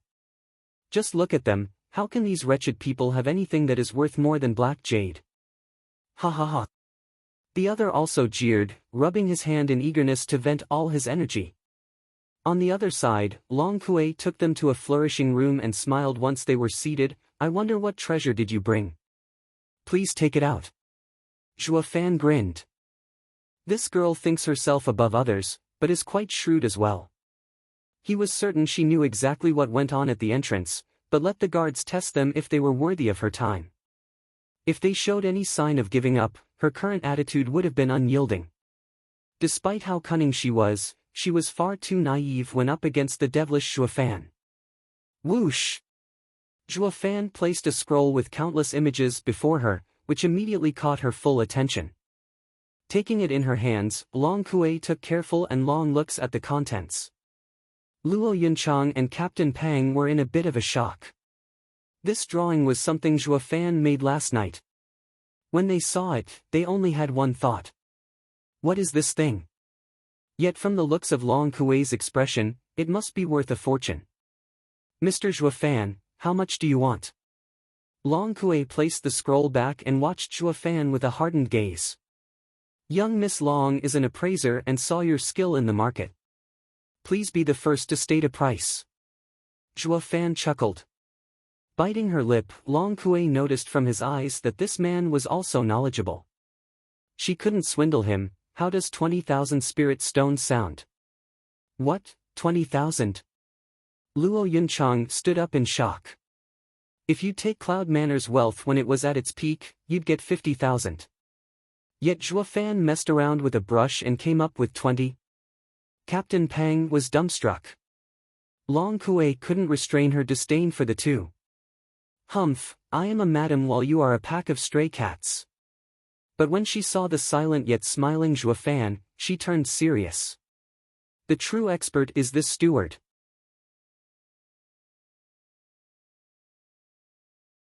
Chapter 19, God I Long Jiu. Chapter 19, God I Long Jiu. Looking for proofreaders for this novel. 20,000, ha ha ha. Zhuofan rubbed his chin, shaking his head as he reached for the scroll. Since young Miss Long isn't honest, there's no need to continue. Her body moved back and hugged the scroll, afraid Zhuofan might take it. Mr. Zhao, 20,000 isn't little for a first-grade array. And this is a drawing instead of a jade slip. This price of mine is fair. Ha ha ha, young Miss Long, I might not be too learned, but I know when you try to cheat me. Give me the scroll. Zhuofan reached out but was in no rush to take it as he stared down at her. Tightening her grip on the drawing, Long Kue bit her lip and shouted, "Take it as my loss, 30,000.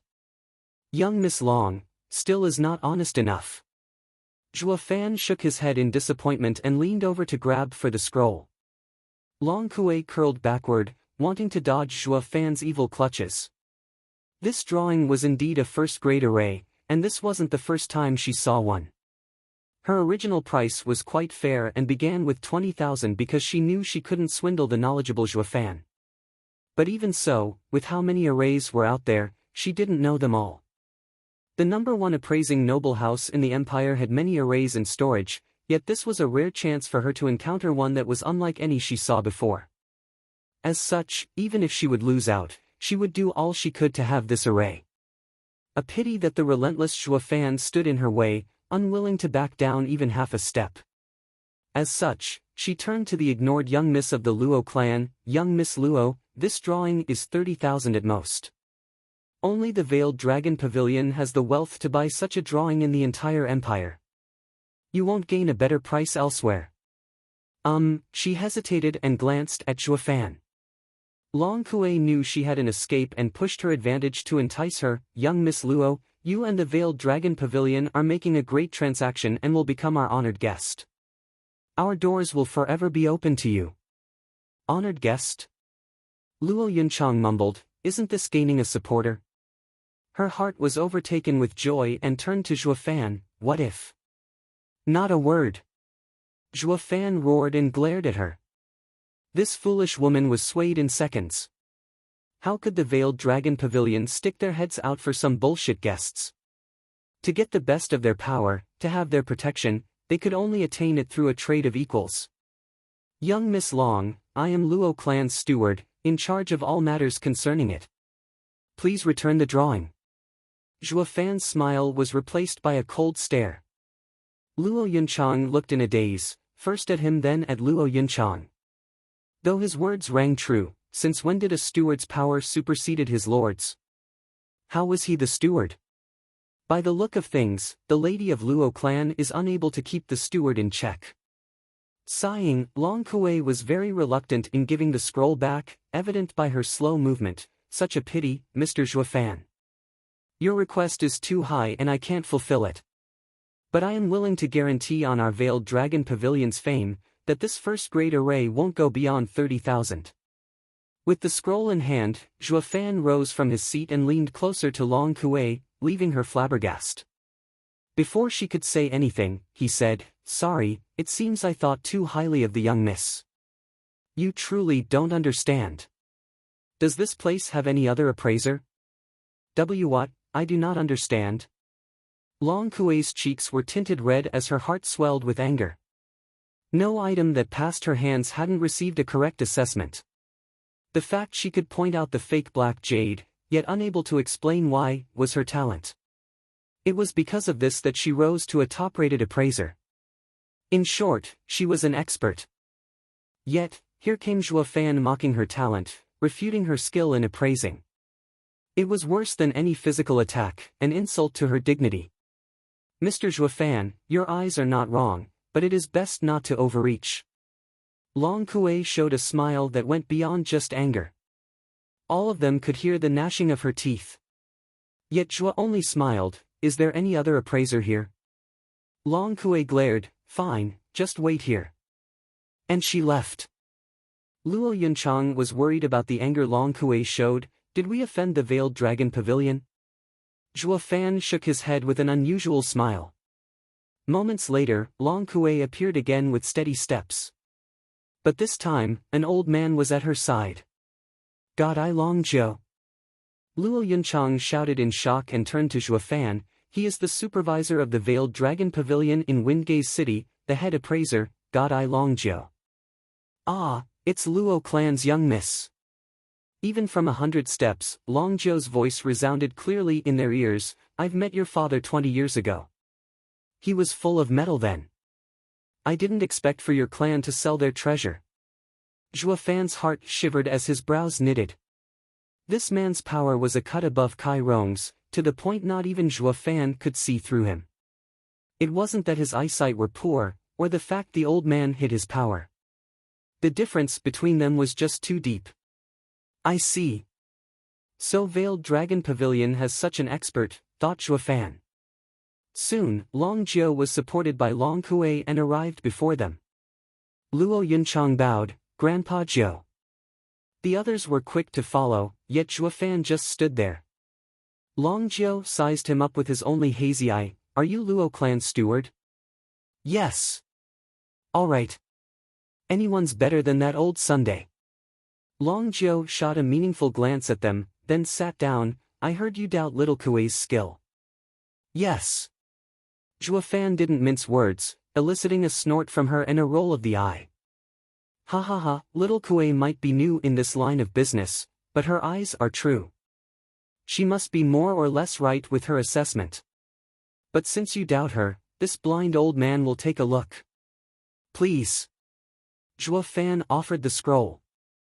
The Long Zhou's smile vanished when he turned to its contents, staring intently at it. Uncle Zhou, wasn't I right?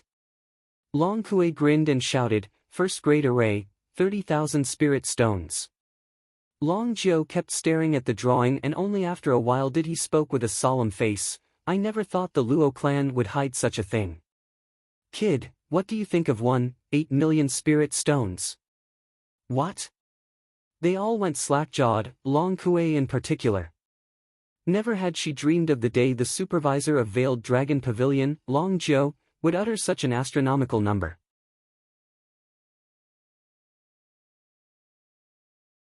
Chapter 20, Ancient Array. Chapter 20, Ancient Array. Looking for proofreaders for this novel. Uncle Zhou. Long Kuei watched Long Zhou wide-eyed, who instead watched the calm Zhuo Fan with his only eye. Zhuo Fan gazed back with a grin, too low. WH-. They all cried out in response. 8 million was an inconceivable wealth for the Luo clan. Luo Yunchang never dreamed of having such riches. Yet in the eyes of Zhuo Fan, it wasn't enough. Luo Yunchang and Captain Pang looked lost at him. If not for being born and raised in the Cloud Manor, they'd be thinking he was a noble descendant. His gaze traveled so far. Yet before others could recover from Zhuo Fan's attack, here came Long Zhou's reply. I understand, but this is the most this old man can give. Then I'll sell it as a favor for Grandpa Zhou at this price. Luo Yunchang chuckled embarrassingly as she wiped her brow. She never imagined a random drawing from Zhuo Fan would garner such an insane price that took all of God I Long Zhou's wealth to pay for it. And by the looks of it, Long Zhou seemed to have set his sights on it. As such, it was better to earn his favor and be on good terms with Veiled Dragon Pavilion. Long Zhou showed a gratified smile, as expected, being extra careful as he rolled the drawing. But then, Zhuo Fan slapped the table. Since you can't go higher, the deal is off. Zhuo Fan. Luo Yunchang gave him a look, but he ignored her as he reached for the scroll. Squinting his eyes, Long Zhou unleashed his awe-inspiring power. Kid, this old man wants it. Under such tremendous pressure, everyone recoiled, while Luo Yunchang and Captain Pang were overwhelmed from shock. Long Zhou was far above Kai Rong. Offending him would be tantamount to instant death. Yet, Zhuo held his own under the man's power and even sneered, Grandpa Zhou, you're staining Veiled Dragon Pavilion's reputation. Kid, are you not afraid? Long Zhou kicked his power up a notch. Humph, aren't you? Blanking out for a second, Long Joe took back his power and laughed, ha ha ha, good kid. With you in charge of the Luo clan, they have nothing to worry about. The others were baffled. The two were a step away from jumping at each other's throat, and in the next instant all went up in smoke. Yet, no one knew the two moved the battle from brawn to mind. Long Joe released his power to soften Zhuo Fan into selling him the drawing. Instead, Zhuo Fan pushed through the pressure and asked the old man about his honor. Veiled Dragon Pavilion was the #1 appraising house among the 7 nobles. If this coercion leaked, then the damage would be unimaginable. Zhuo Fan bet on his fate and the clan's honor's place in Long Zhou's heart and won.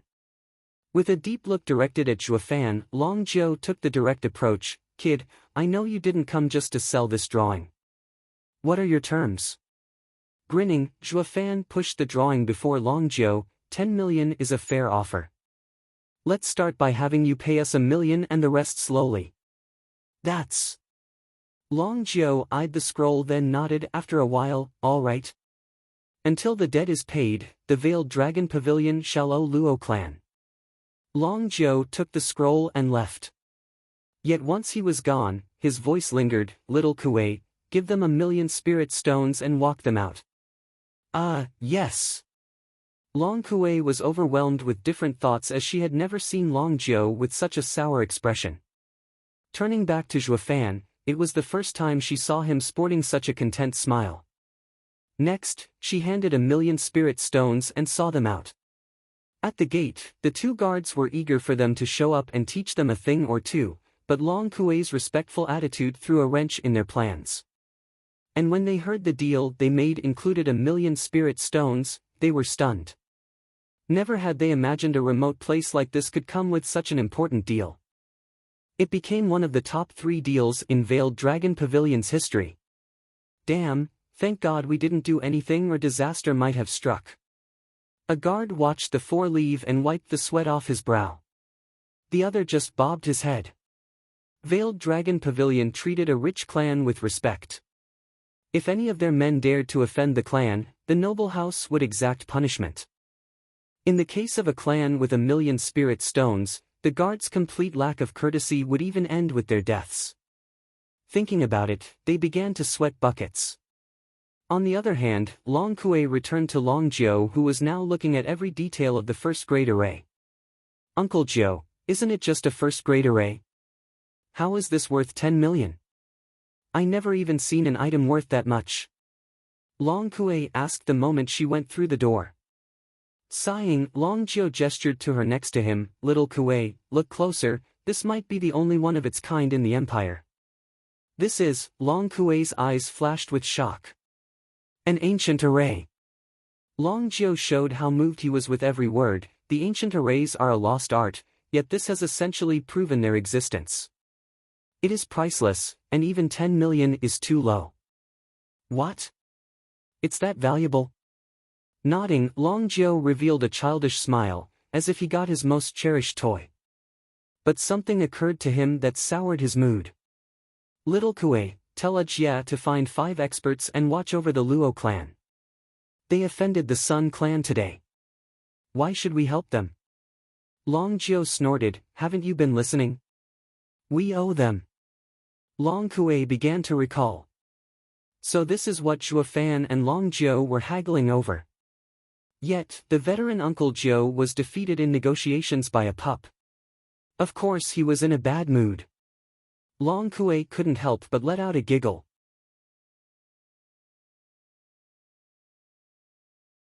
Chapter 21, Trouble Comes Knocking. Chapter 21, Trouble Comes Knocking. The second day, Zhuo Fan was meditating in his room at the tavern when hurried footsteps closed in. Captain Pang rushed in with an anxious face.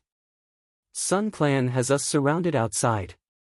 Slowly opening his eyes, Zhuo Fan evoked an odd smile. They're finally here. Why are you so calm? Zhuo Fan walked outside without a care. I've been waiting for them. Tell the siblings to come out too. Captain Pang couldn't help but roll his eyes helplessly. Zhuo Fan was the official Luo clan steward and called young miss and young master in others' presence, but when they were alone, he had no such restraints. If it were the past, Captain Pang would have gone the distance in enacting the clan head's rules. But he got used to the tough-looking but soft-hearted Zhuo Fan. He had the habit of criticizing the siblings on and on, but he was the first to jump in front of them when the need arose. Just like yesterday, when he rebuked Luo Yunchang for speaking out of place and coming close to ruining their deal. Although wronged at the time, the young miss knew when they saw Long Jiu leaving that Zhuo Fan had done a great favor for the Luo clan. With how the rundown Luo clan turned in 1,000,000 spirit stones, they wouldn't be in the precarious position of living on the streets or relying on others. What was most important was Long Jiu's evaluation of Zhuo Fan. As long as the Luo clan had him, it would soar. A capable man stands at the top. Captain Pang rubbed his chin, taking one last look of admiration at Zhuo Fan, then went to get the siblings. Soon, Captain Pang accompanied them to Zhuo Fan in the tavern's hall. Luo Yunchang still bore the marks of grievance from yesterday's tongue lashing on her face. "Let's go, young miss and young master." Zhuo Fan gestured outside with his eyes and Luo Yunchang snorted as she pulled her brother along. The tavern keeper opened the doors with a creak. Luo Yunchang showcased her young miss qualities by shifting her posture and expression to ones worthy of such status. Zhuo Fan even sighed inside that she was a prime example of a clan's lady. 30 Sun clan guards stood outside, qi condensation experts. In the lead was Sun Yufei and a tall, dignified young master. He held a fan as his ghostly eyes roamed over Luo Yunchang's lithe figure. Noticing his gaze, Luo Yunchang shifted hers to Sun Yufei. "Why has young Miss Sun brought so many people to look for us?" "Humph, why ask when you already know he offended this young miss in the Kai manner?" Sun Yufei pointed with hatred at Zhuo Fan. "I will make sure to wipe out all of the Luo clan today." Luo Yunchang knitted her brows and pulled Luo Yunhai tighter, but a look at the relaxed Zhuo Fan eased her tension. It was in these moments of extreme danger that Zhuo Fan dissolved all problems. Be it in front of Kai Rong or even Long Jiu, his cunningness and meticulous planning pulled them through. In front of those two experts, these people were nothing. Luo Yunchang knew, as long as Zhuo Fan was calm, the matter was as good as settled. Seeing Zhuo Fan unflinching, Luo Yunchang began to smile, lifting her chin with confidence. "My Luo clan had lorded over Windgaze City for centuries. You think we'll bend over just because you say so?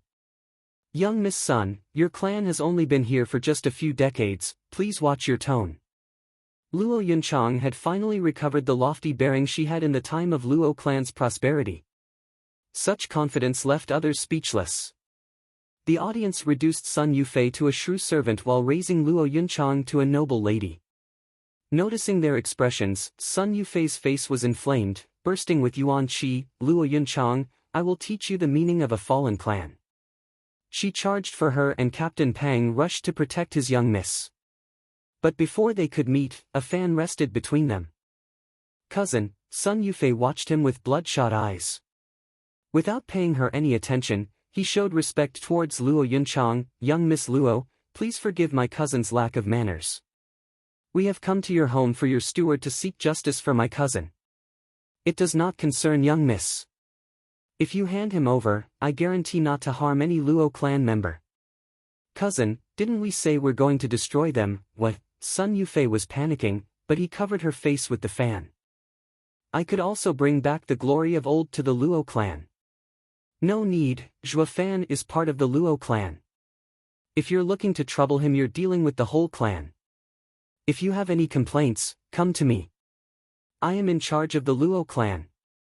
Luo Yunchang stood fearless before all. Losing his smile, the youngster shook his head. "I urge young miss to not be taken in by emotions. If you knew who I am, you might not say the same." Frowning, Luo Yunchang glared at him.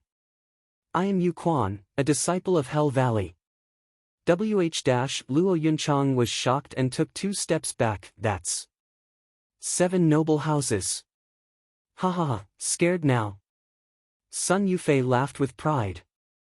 Everyone, besides Zhuo Fan, sported grim expressions. There was no reason to fear meeting Long Jiu since they were negotiating, but in this case, they were at odds with the Hell Valley. Any from the 7 noble houses needed to only lift a finger and a mortal clan would fall or thrive. No wonder even the clan head Kai Rong saw the Sun clan girl with importance. Her clan had a connection with the 7 noble houses. Zhuo Fan. Luo Yunchang grabbed his hand as her voice trembled. With a reassuring smile, he stepped forward. I am Luo clan's steward, Zhuo Fan. What do you think of fighting one-on-one? Humph, cousin was right, you are an arrogant slave, sneered Yu Quan as he approached him. All of us against someone like you will smear Hell Valley's reputation. With his last word, a whoosh sound traveled and Yu Quan disappeared. Zhuo Fan's eyes narrowed, somersaulting backward. When he looked forward, a trace of blood flowed down his face. As blood dripped from his cheek, the youth now occupied Zhuo Fan's previous position. Humph, so you've managed to dodge it. Yu Quan eyed him evilly, as if he was toying with him. 6th layer of Qi condensation, demonic cultivator. Zhuo Fan squinted and smiled, interesting. When Yu Quan attacked like a demon, if Zhuo Fan wasn't a veteran demonic cultivator, it would have killed him. But this revealed Hell Valley's nature, that of a demonic faction. If another met such a problem, he'd have a hard time coping. Demonic cultivators gained power through any means, filled with danger and ruthless natures. Righteous cultivators took the opposite approach, taking it one step at a time. They weren't as impressive as demonic cultivation experts, but they hardly encountered problems in cultivation.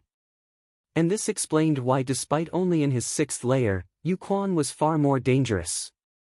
Yet Zhuo was in the 2nd, and 4 layers difference would make him hard-pressed even against a righteous cultivator. Luck had it though that Zhuo Fan was an old monster in demonic cultivation, knowing his fair share of its arts and methods. This was his only hope of success. Are you alright? Luo Yunchang was anxious, watching the blood trail down his cheek. He wiped the blood and showed an excited smile. It wasn't that he never fought with higher layers before, just that they were all righteous cultivators. This was his first encounter with a demonic cultivator in this situation and began to enjoy the novelty of it. Fight! Even if the Luo clan wasn't here, it was still important to go through with this fight for the sake of his meticulous schemes. This fight followed no logic as his boiling blood dictated his movements. The bloodthirsty look in Zhuo Fan's eyes caught Yu Quan off guard.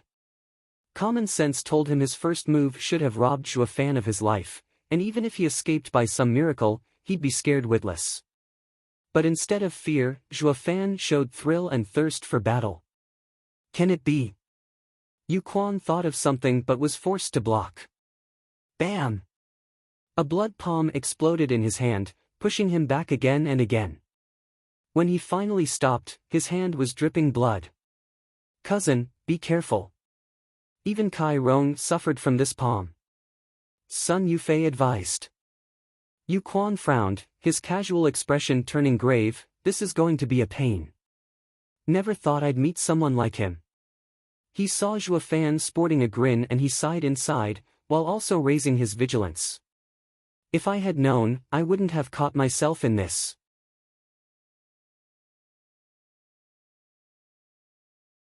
Chapter 22, The Most Dangerous Man. Chapter 22, The Most Dangerous Man. Demonic cultivation had a single pursuit, power. Meanwhile, the righteous path followed set rules to form a solid foundation and advance one step at a time. Because of this savage pursuit, demonic cultivators were seen as madmen, resorting to any despicable means to further their might. This was why righteous cultivators feared them.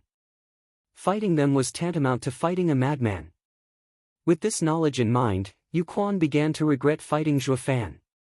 Despite being confident in his success, fighting an unscrupulous demonic cultivator would be sure to come with negative repercussions on his part. I need to settle this quickly. Yu Quan's eyes flashed with murderous intent and dark blue energy came out of his palm. The air around him chilled in an instant and even Luo Yunchang, who was 10 feet away, felt the cold biting her. She was aware of its danger and her heart was in a panic. But before she could warn Zhuo Fan, Yu Quan turned into a black shadow and charged. All the flowers along the way wilted. High mortal ranked martial art, Hell Claw. Bam! The blackish cold energy struck Zhuo Fan's chest until the latter spat blood along with pieces of ice. Humph, I have your heart. No matter what you're trying to do, it's useless. Yu Quan was pleased his sudden strike worked and relaxed. There were 4 layers of power between them, and even if demonic cultivators, no matter the weird techniques or savagery, once one's heart was in a vice, he couldn't use most of his power. It was the same as being powerless. Sun Yufei cheered at her cousin's success, kill him. While Luo Yunchang and the others were nervous. Nodding inside, despite knowing his cousin was rash and prone to anger, Yu Quan had to admit her words this time were true. A demonic cultivator enemy must never be left alive. Because a demonic cultivator's vengeance will always be ruthless. Now, another dark blue palm aimed for Zhuo Fan's head. Humph, die. Luo Yunchang and the rest were in shock, hearts in their throats. But following an explosive sound, Zhuo Fan's head was fine while Yu Quan was flung like a ragdoll, trailing a bloody arc in the air. Blood palm. Zhuo Fan bellowed, staying in the move-executing stance. That's impossible. Yu Quan crawled to his feet and clasped his chest with an incredulous expression. I sealed your heart, how can you still use martial arts? Humph, there's nothing bro Zhuo Fan can't do. Luo Yunhai stuck his chin out as Luo Yunchang and the others chuckled in relief. But then, Zhuo Fan spat out another mouthful of blood. A sudden hole was now adorning his chest, which leaked blood. What's going on? Luo Yunchang was stunned while Captain Pang rushed to support the collapsing Zhuo Fan. Only Yu Quan understood and cackled. He seemed to have exploded his heart on purpose when I used my skill on him to break out of Hellclaw's grip. He won't have long to live. What did you say? Luo Yunchang was nervous. Ignoring her, Yu Quan ridiculed the hazy-eyed Zhuo Fan. Such a pity. If you were at my stage, your move would have ended with mutual destruction. But it ended with quickening your death. Even hurt, I can finish you off. He rushed for Zhuo Fan and, though his speed dropped, it wasn't something Luo Yunchang and the others could cope with. No! Luo Yunchang jumped in front of Zhuo Fan with her arms spread. Yu Quan sneered, he, young Miss Luo, I would hate to kill you. Whoosh! The Luo clan members saw Yu Quan's claw but were powerless to stop it from approaching Zhuo Fan's head. Yu Quan wanted to kill Zhuo Fan in front of them. Sensing the incoming danger, Zhuo Fan gave out a strange smile. Bam! Suddenly, the blackish claw was caught in a vice-like grip. Mid-mortal ranked martial art, Hidden Dragon Claw. Yu Quan raised his head to find a warm face greeting him. It belonged to a youth of around 18, dressed in golden clothes and a scholarly face, yet having a sharp pair of eyes. Long Jie. Yu Quan gnashed his teeth. Sun Yufei was in shock. Veiled Dragon Pavilion. Yu Quan, do you need to kill for every little mistake? Long Jie smiled. Humph, that's my business, but out. Shaking his head, Long Jie might look kind, but there was a certain determination in his eyes. I was ordered by Uncle Joe to protect the Luo clan. If you want to kill him, you have to go through me.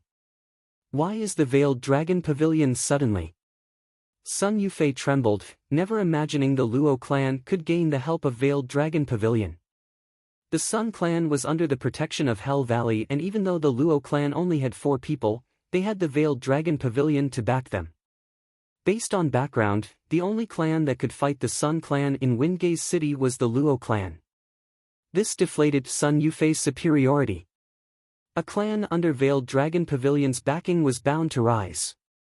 Gazing at Luo Yunchang, Sun Yufei hardly hid the hatred in her eyes.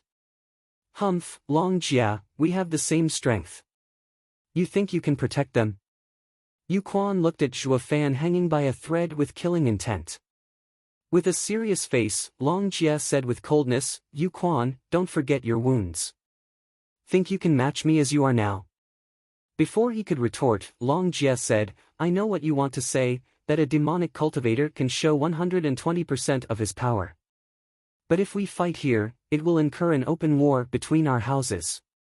Are you prepared to bear such responsibility? Yu Quan hesitated. Hell Valley and Veiled Dragon Pavilion were of the 7 noble houses, yet also at odds. It was only a matter of time till war broke out, but not now. If he ruined his clan's plan, he wouldn't be able to bear the repercussions. I'll dash. Just when he nodded, a hand grabbed at his chest. He rushed his Yuan Qi in a panic to block the attack, but a sudden blood energy messed up his control. In but an instant, the hand pierced his chest and gripped his heart. Didn't your master warn you? In a battle with demonic cultivators, never let down your guard or you will forfeit your life. A familiar voice reached Yu Quan's ears while his eyes were greeted with Zhuo Fan's evil grin. Why you can't? Yu Quan was in shock. Zhao Fan was on the brink of death yet, now, had the energy to move around. But what was even more baffling was that he was stronger and faster than when Zhuo Fan first fought him. Everything was clear now. He fell in his trap, and not just him. He turned to the equally shocked Long Jia with an imploring gaze. Save me. Die. Zhuo Fan's demonic voice echoed in the two's ears and both shouted, no. It was too late. Zhuo Fan already gouged out Yu Quan's heart. Blood flowed like a fountain from Yu Quan's chest as he collapsed. He didn't want to fight a demonic cultivator since every move was planned and vicious. Cousin! Sun Yufei cried in pain as she walked in a daze to his body. Sun Clan's guards took her and left in a rush. They no longer had a backing and this place was filled with Veiled Dragon Pavilion's men. The calm Long Jia, witnessing death for the first time, swallowed dryly and turned to Zhuo Fan. He saw the still beating heart in Zhuo Fan's hand and broke out in a sweat. He saw his fair share of demonic cultivators but Zhuo Fan horrified him the most. If he compared them, those demonic cultivators he saw were noblemen when up against Zhuo Fan's methods. You're the one Grandpa Jiu sent to protect us. Thanks for the help. Please send him a message that we no longer need protection. Zhuo Fan flung the heart and clasped his hands. Long Jie returned the gesture with a bitter smile. Then he left without a word, like a defeated general. 6 hours later, inside Veiled Dragon Pavilion. Bam! Long Jiu smacked the table in a fit of anger as his only eye was on the verge of popping out. Long Jia and Long Kuei stood with heads bowed, not daring to make a peep. Never thought I'd see the day I, Long Jiu, who moved unhindered across the world, was had today by a brat.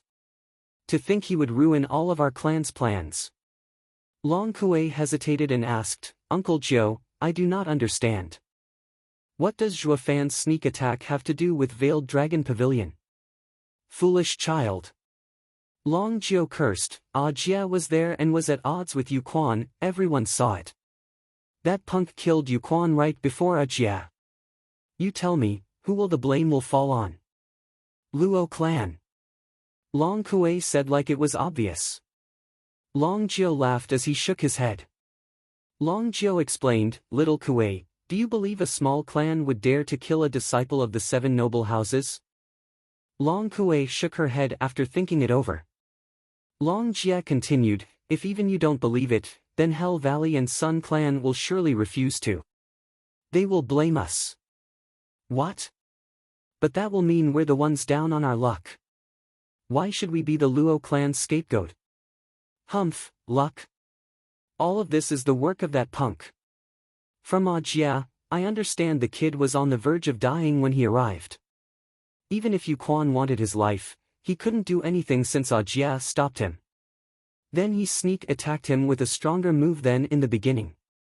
This clearly states how cunning he was and that he planned ahead. What? Does that mean he knew brother Long Jia was there from the start and targeted Yu Quan? Long Kuei exclaimed. Sighing, Luo clan shook his head in helplessness. Silly girl, not only did he plan against Yu Quan, but he also included Veiled Dragon Pavilion and Hell Valley in his calculations. Our houses would fight while his Luo clan escapes. Impossible. Isn't he afraid of offending 2 houses? He thought this one out too. When he sold us that drawing, he already ascertained our house's position. If we attack them or ignore the Luo clan's plight, it is the same as showing weakness in front of Hell Valley, damaging our Veiled Dragon Pavilion's honor. Our only choice is to protect the Luo clan. Sigh, he had me from the start. This punk is the most dangerous man I have ever seen. Recalling the previous scene, Long Jie had to nod his head in agreement.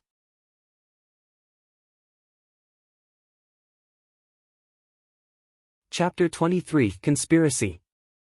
Chapter 23 Conspiracy. Get out. In the dead of night, Zhuofan was trying hard to staunch the flow of blood from his chest while sitting on the bed. Luo Yunchang wanted to help him, but Zhuofan's bellow drove her out. Despite winning against Yu Quan, his victory wasn't a sweet one. If not for his sneak attack, the fight would have been one-sided, a common occurrence when demonic cultivators were involved. But he felt a deep sense of powerlessness from today's fight. Although they were 4 layers apart, he believed himself to be a demonic emperor, that using all his power would have certainly finished off a kid still wet behind his ears. Yet reality showed that not only he couldn't win, but he also couldn't even get the upper hand in the fight. He had to rely on scheming to lure Veiled Dragon Pavilion out in the open and kill his enemy when he least expected by inciting chaos among the houses, while also providing the Luo clan a way out. It all went according to plan, yet it didn't leave a good taste in his mouth. Too weak. To get rid of their trouble with the Kai clan and Sun clan, they got tangled up in the 7 noble houses conflict. It was trading one poison for another. All was quiet for now, but they'd have to face the music sooner or later. Yet, with his meager power, he couldn't protect himself, let alone the Luo clan. I need to get stronger fast. Zhuofan clenched his teeth and performed strange hand gestures as his eyes let out an eerie red light. At this moment, Kai Xiaoting was meditating in a room when a sudden ache in his abdomen twisted his face in pain. Beads of sweat rolled down his forehead and he soon passed out. A bloody light flashed from his abdomen and a palm-sized infant came out. It was Zhuofan's blood infant. At the time he was in Kai Manor, Zhuofan inserted the blood infant in Kai Xiaoting to control Kai Rong. Because his movement was too fast, no one saw him. And under the threat of his son's life, Kai Rong was forced to let the Luo clan go. Thanks to the blood infant in Kai Xiaoting's body, Zhuofan could monitor their affairs. He would get an early warning to any plan they might come up with. But now, spying on the Kai clan has lost its value. The blood infant saw the unconscious Kai Xiaoting and let out a sneer in Zhuofan's voice, "Humph, I won't take your life so you could bear witness to the fall of the Kai clan." The blood infant then turned into a red light and flew outside. In a dark garden, a Kai clan guard was patrolling when a red light entered his body. He couldn't utter a sound as his body numbed. He soon shriveled up and a light wind scattered him to dust, leaving behind the red glow. In this manner, more than 30 guards disappeared from the Kai clan. In the tavern, Zhuofan snickered and sent Blood Infant for the next prey. He and the Blood Infant were one. When the Blood Infant entered a cultivator, he used the demon transformation art to absorb the person's blood essence and yuan qi for Zhuofan to refine later. He didn't plan on using the Blood Infant so soon, but he needed it to heal his heart. So he might as well reduce Kai clan's numbers while he was at it. The Blood Infant reached the qi condensation and even an early bone tempering expert would find it troublesome to fight with. As for qi condensation opponents, it would kill them in an instant. If Zhuofan had the Blood Infant on him in his fight with Yu Quan, he could have won without having to resort to any schemes. He could only sigh as he thought of how it was the perfect match to have both the Blood Infant and the demon transformation art. Raising the Blood Infant was very difficult, and even Patriarch Blood Demon only reached Saint stage with it. Yet, thanks to the demon transformation art, Zhuofan raised it to qi condensation after 10 days of hard work in the tavern. He did it during his previous seclusion. The first day he used to bind the Blood Infant and the rest to provide it with blood essence. Since the Blood Infant reached such a level, it was time for it to collect blood essence. And in a clan like the Kai clan, bone tempering experts were rare, so Zhuofan wasn't afraid the Blood Infant would be harmed. This led to an unrestrained hunt as he sucked dry 50 more guards. But just when he planned to wipe away any Kai clan remnants, an eerie energy caught his attention. A demonic cultivator expert? Zhuofan was startled and guided the Blood Infant to the source. It arrived near a small room, where a faint light burned. There were 24 peak chi condensation cultivators standing guard. It stirred Zhuo Fan's curiosity and drew Blood Infant to a window. As for those guards, they couldn't even detect the Blood Infant, not to mention see it. 3 elderly sat in the guest and main seats inside the room. The one in the main seat was Kai Rong. The first seat on his left was occupied by a bald old man with cloudy eyes and exuding a peculiar energy. Zhuo Fan recognized it in a second. It was from a demonic cultivator expert. The old man on Kai Rong's right wore noble attire and faint traces of demonic energy leaked from him. It showed he was in the middle of changing to a demonic cultivation method. Yet Kai Rong and the noble-dressed old man were showing great respect to the bald demonic cultivator. Can it be? Zhuo Fan felt he was onto something when clan head cupped his hands before the bald man. Elder Jian, to what do I owe the honor of your and clan head son's visit? Cloudy eyes stared at Kai Rong until he trembled. It was then that Elder Jian smiled. I'm sure you know that a disciple from my Hell Valley was killed today by a veiled dragon pavilion. Wasn't it done by the Luo clan? Kai Rong let out a dry laugh. You think the Luo clan would have the nerve? Elder Jian laughed as his cloudy eyes shined. The feud between my Hell Valley and Veiled Dragon Pavilion was at a stalemate where neither dared to make the first move and break the balance of the 7 houses. Yet the Veiled Dragon Pavilion used the Luo clan to kill my disciple. What are they aiming for? This made Zhuo Fan muffle his laughter. Just as he expected, these 7 houses were treated like kings for so many years that they would never believe anyone would challenge their authority. It was because of such raw arrogance that made them believe there was a deeper scheme involved instead of taking what happened at face value. Veiled Dragon Pavilion was no different, willing to accept this injustice instead of showing weakness. Then you visited me because, Kai Rong hesitated. Ha, nothing much, just help us to spy on Veiled Dragon Pavilion and understand their intent. It seems this event will trigger a battle between the houses. Elder Jian, that's the Veiled Dragon Pavilion. My Kai clan can't afford to offend them. Kai Rong panicked. He thought, why the hell are you 7 noble houses dragging my small clan into this? Shaking his head, Elder Jian said, Clan head Kai, don't misunderstand. There is no need for your clan to go head-to-head with Veiled Dragon Pavilion. It's just testing them, that is, dealing with the Luo clan and observing the Veiled Dragon Pavilion's reaction. What, Luo clan? Kai Rong was shocked. There wasn't anyone in the Windgaze city who didn't know of today's fight between Yuquan and Zhuo Fan, that Luo clan was backed by the Veiled Dragon Pavilion. Yet here you are asking me to go make a mess of Luo clan. Isn't that the same as offending the Veiled Dragon Pavilion? Kai Rong looked over at clan head's son, only to see him smile with a hint of schadenfreude.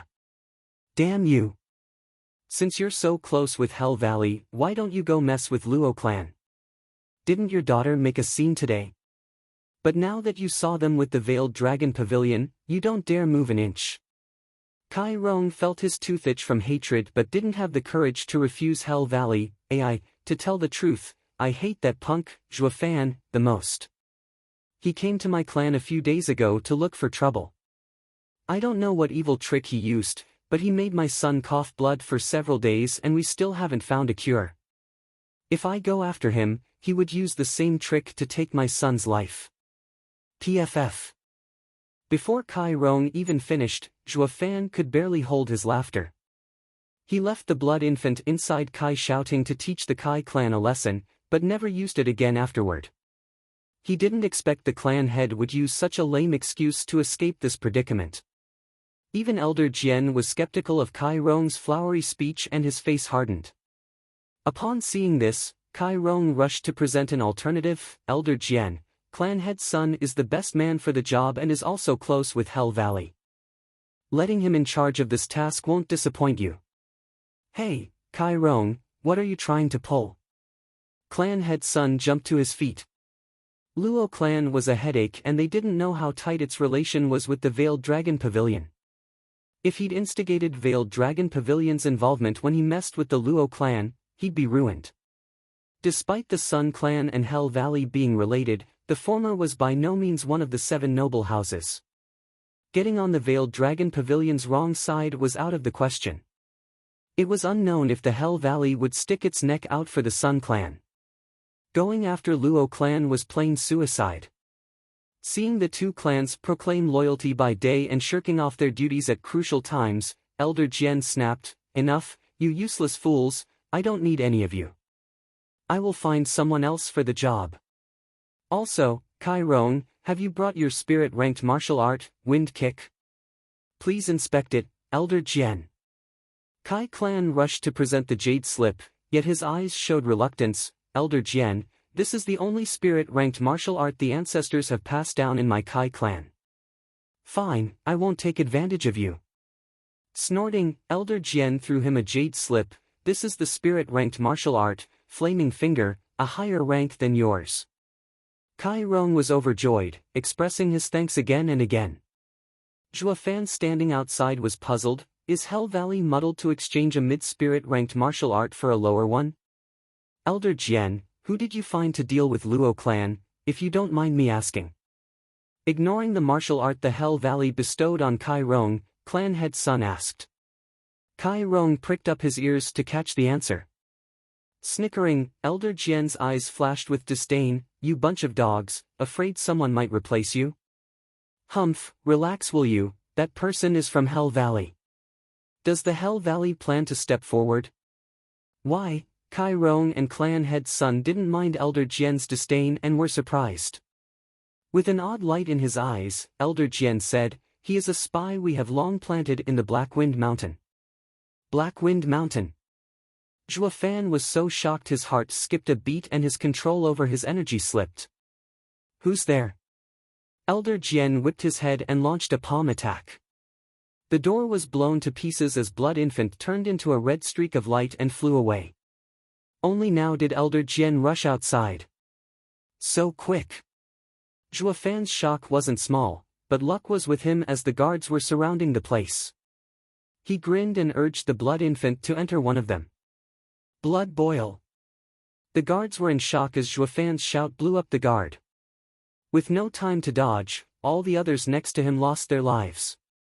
Elder Jian's figure was blocked by the sudden explosion, allowing Blood Infant's escape. Kai Rong and clan head Sun saw the wretched aftermath and were frightened. What was that?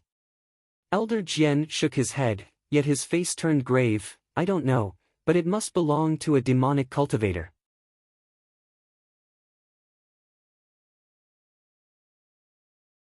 Chapter 24, Breakthrough Again.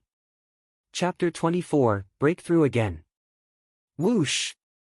A red light streaked in the dead of night, passing through doors and entering Zhua Fan's body.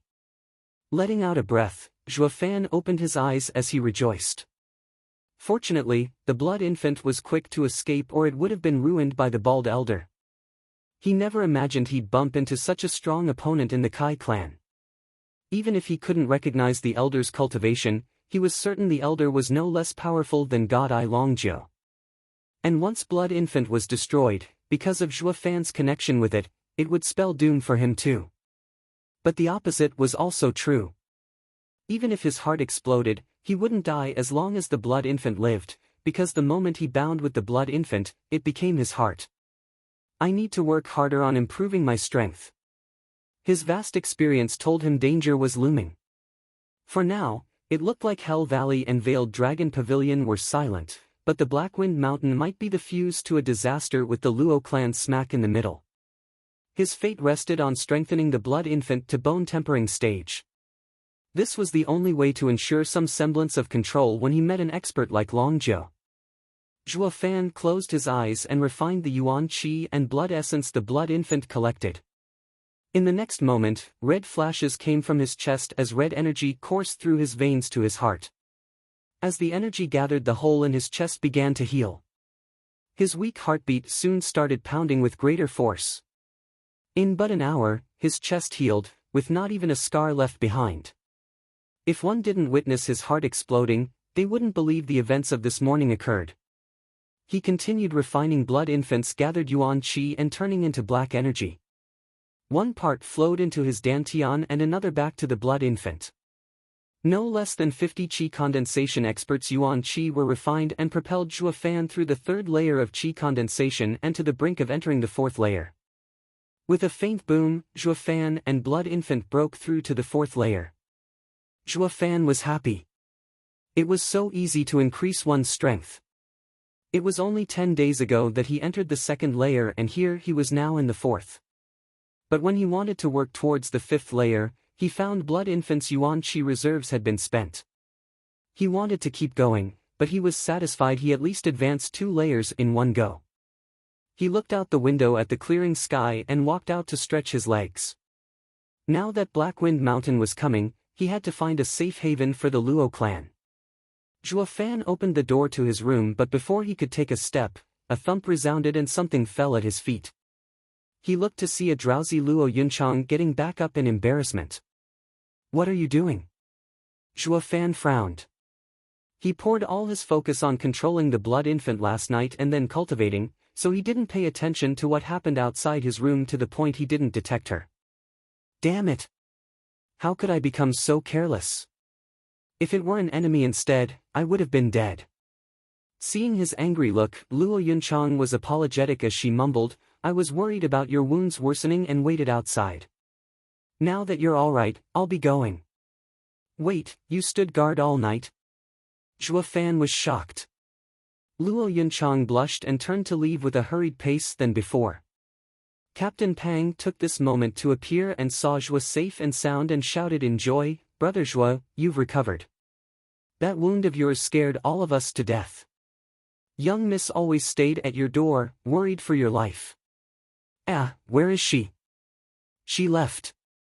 Zhuo Fan rubbed his nose and said calmly, yet warmth grew in his heart. "Damn this heart demon." Zhuo Fan cursed. How could the glorious demonic emperor feel anything for a mere woman? This must be the work of the kid's heart demon. "Right, old Pang, you came right on time. Come with me to the Veiled Dragon Pavilion." "But what about young Miss Anne?" "Relax, after yesterday's event, no one would dare touch them, if not for fear of offending Veiled Dragon Pavilion," Zhuo Fan snickered. Captain Pang had to take a moment to recover and reacted by giving thumbs up as his eyes glittered with worship.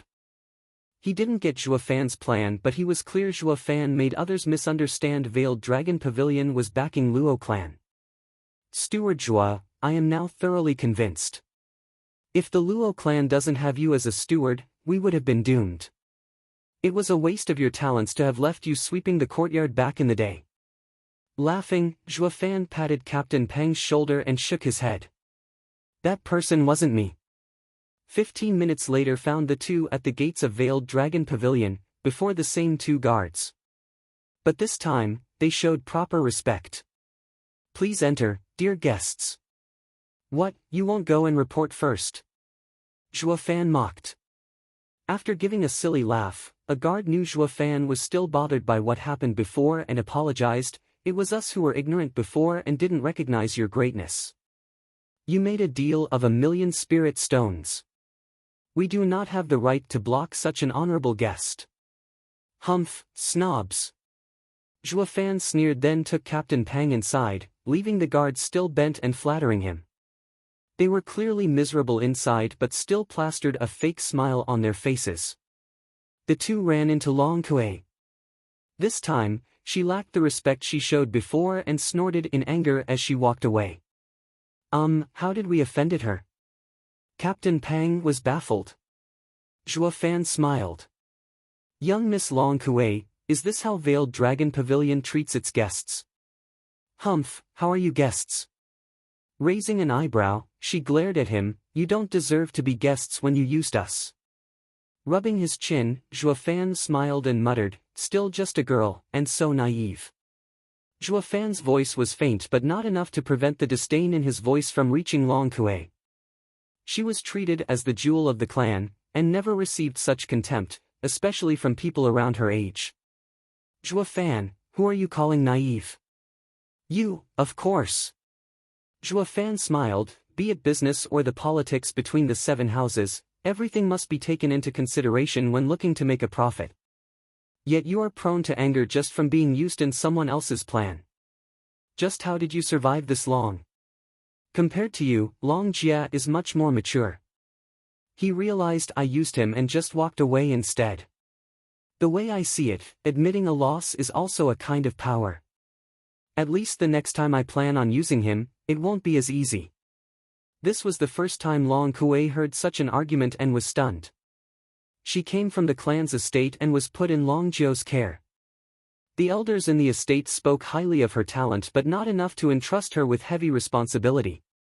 When she arrived here, Long Jia spoke the same. Her talent wasn't any less than Long Jia, but Long Jia didn't trust her in being responsible. She didn't understand, but now it seemed she was clear on something. Love, hate, closeness, and vengeance won't help you, only benefits. Zhua Fan saw her bewildered eyes and chuckled, let's set aside our personal grievances and talk about business. It is also where your talent lies. Long Kuei thought for a bit and nodded. But just then a light cough came, along with an aged voice, Mr. Zhua Fan, let's talk. The three of them looked to see Long Jia accompanied by Long Jia walking towards them. But Long Jia couldn't mask a glint of shock as he gazed upon Zhua Fan. Yesterday, he saw Zhua Fan's heart exploding, but now, he was walking like it never happened. His breath was even and spoke calmly. Did he recover in one night? How? Grandpa Jiao, won't you give this young one a chance? Not paying any heed to Long Jia's shock, Zhua Fan spoke. Shaking his head, Long Jia laughed, ha ha ha, just from talking with you, I ended up being used in the end.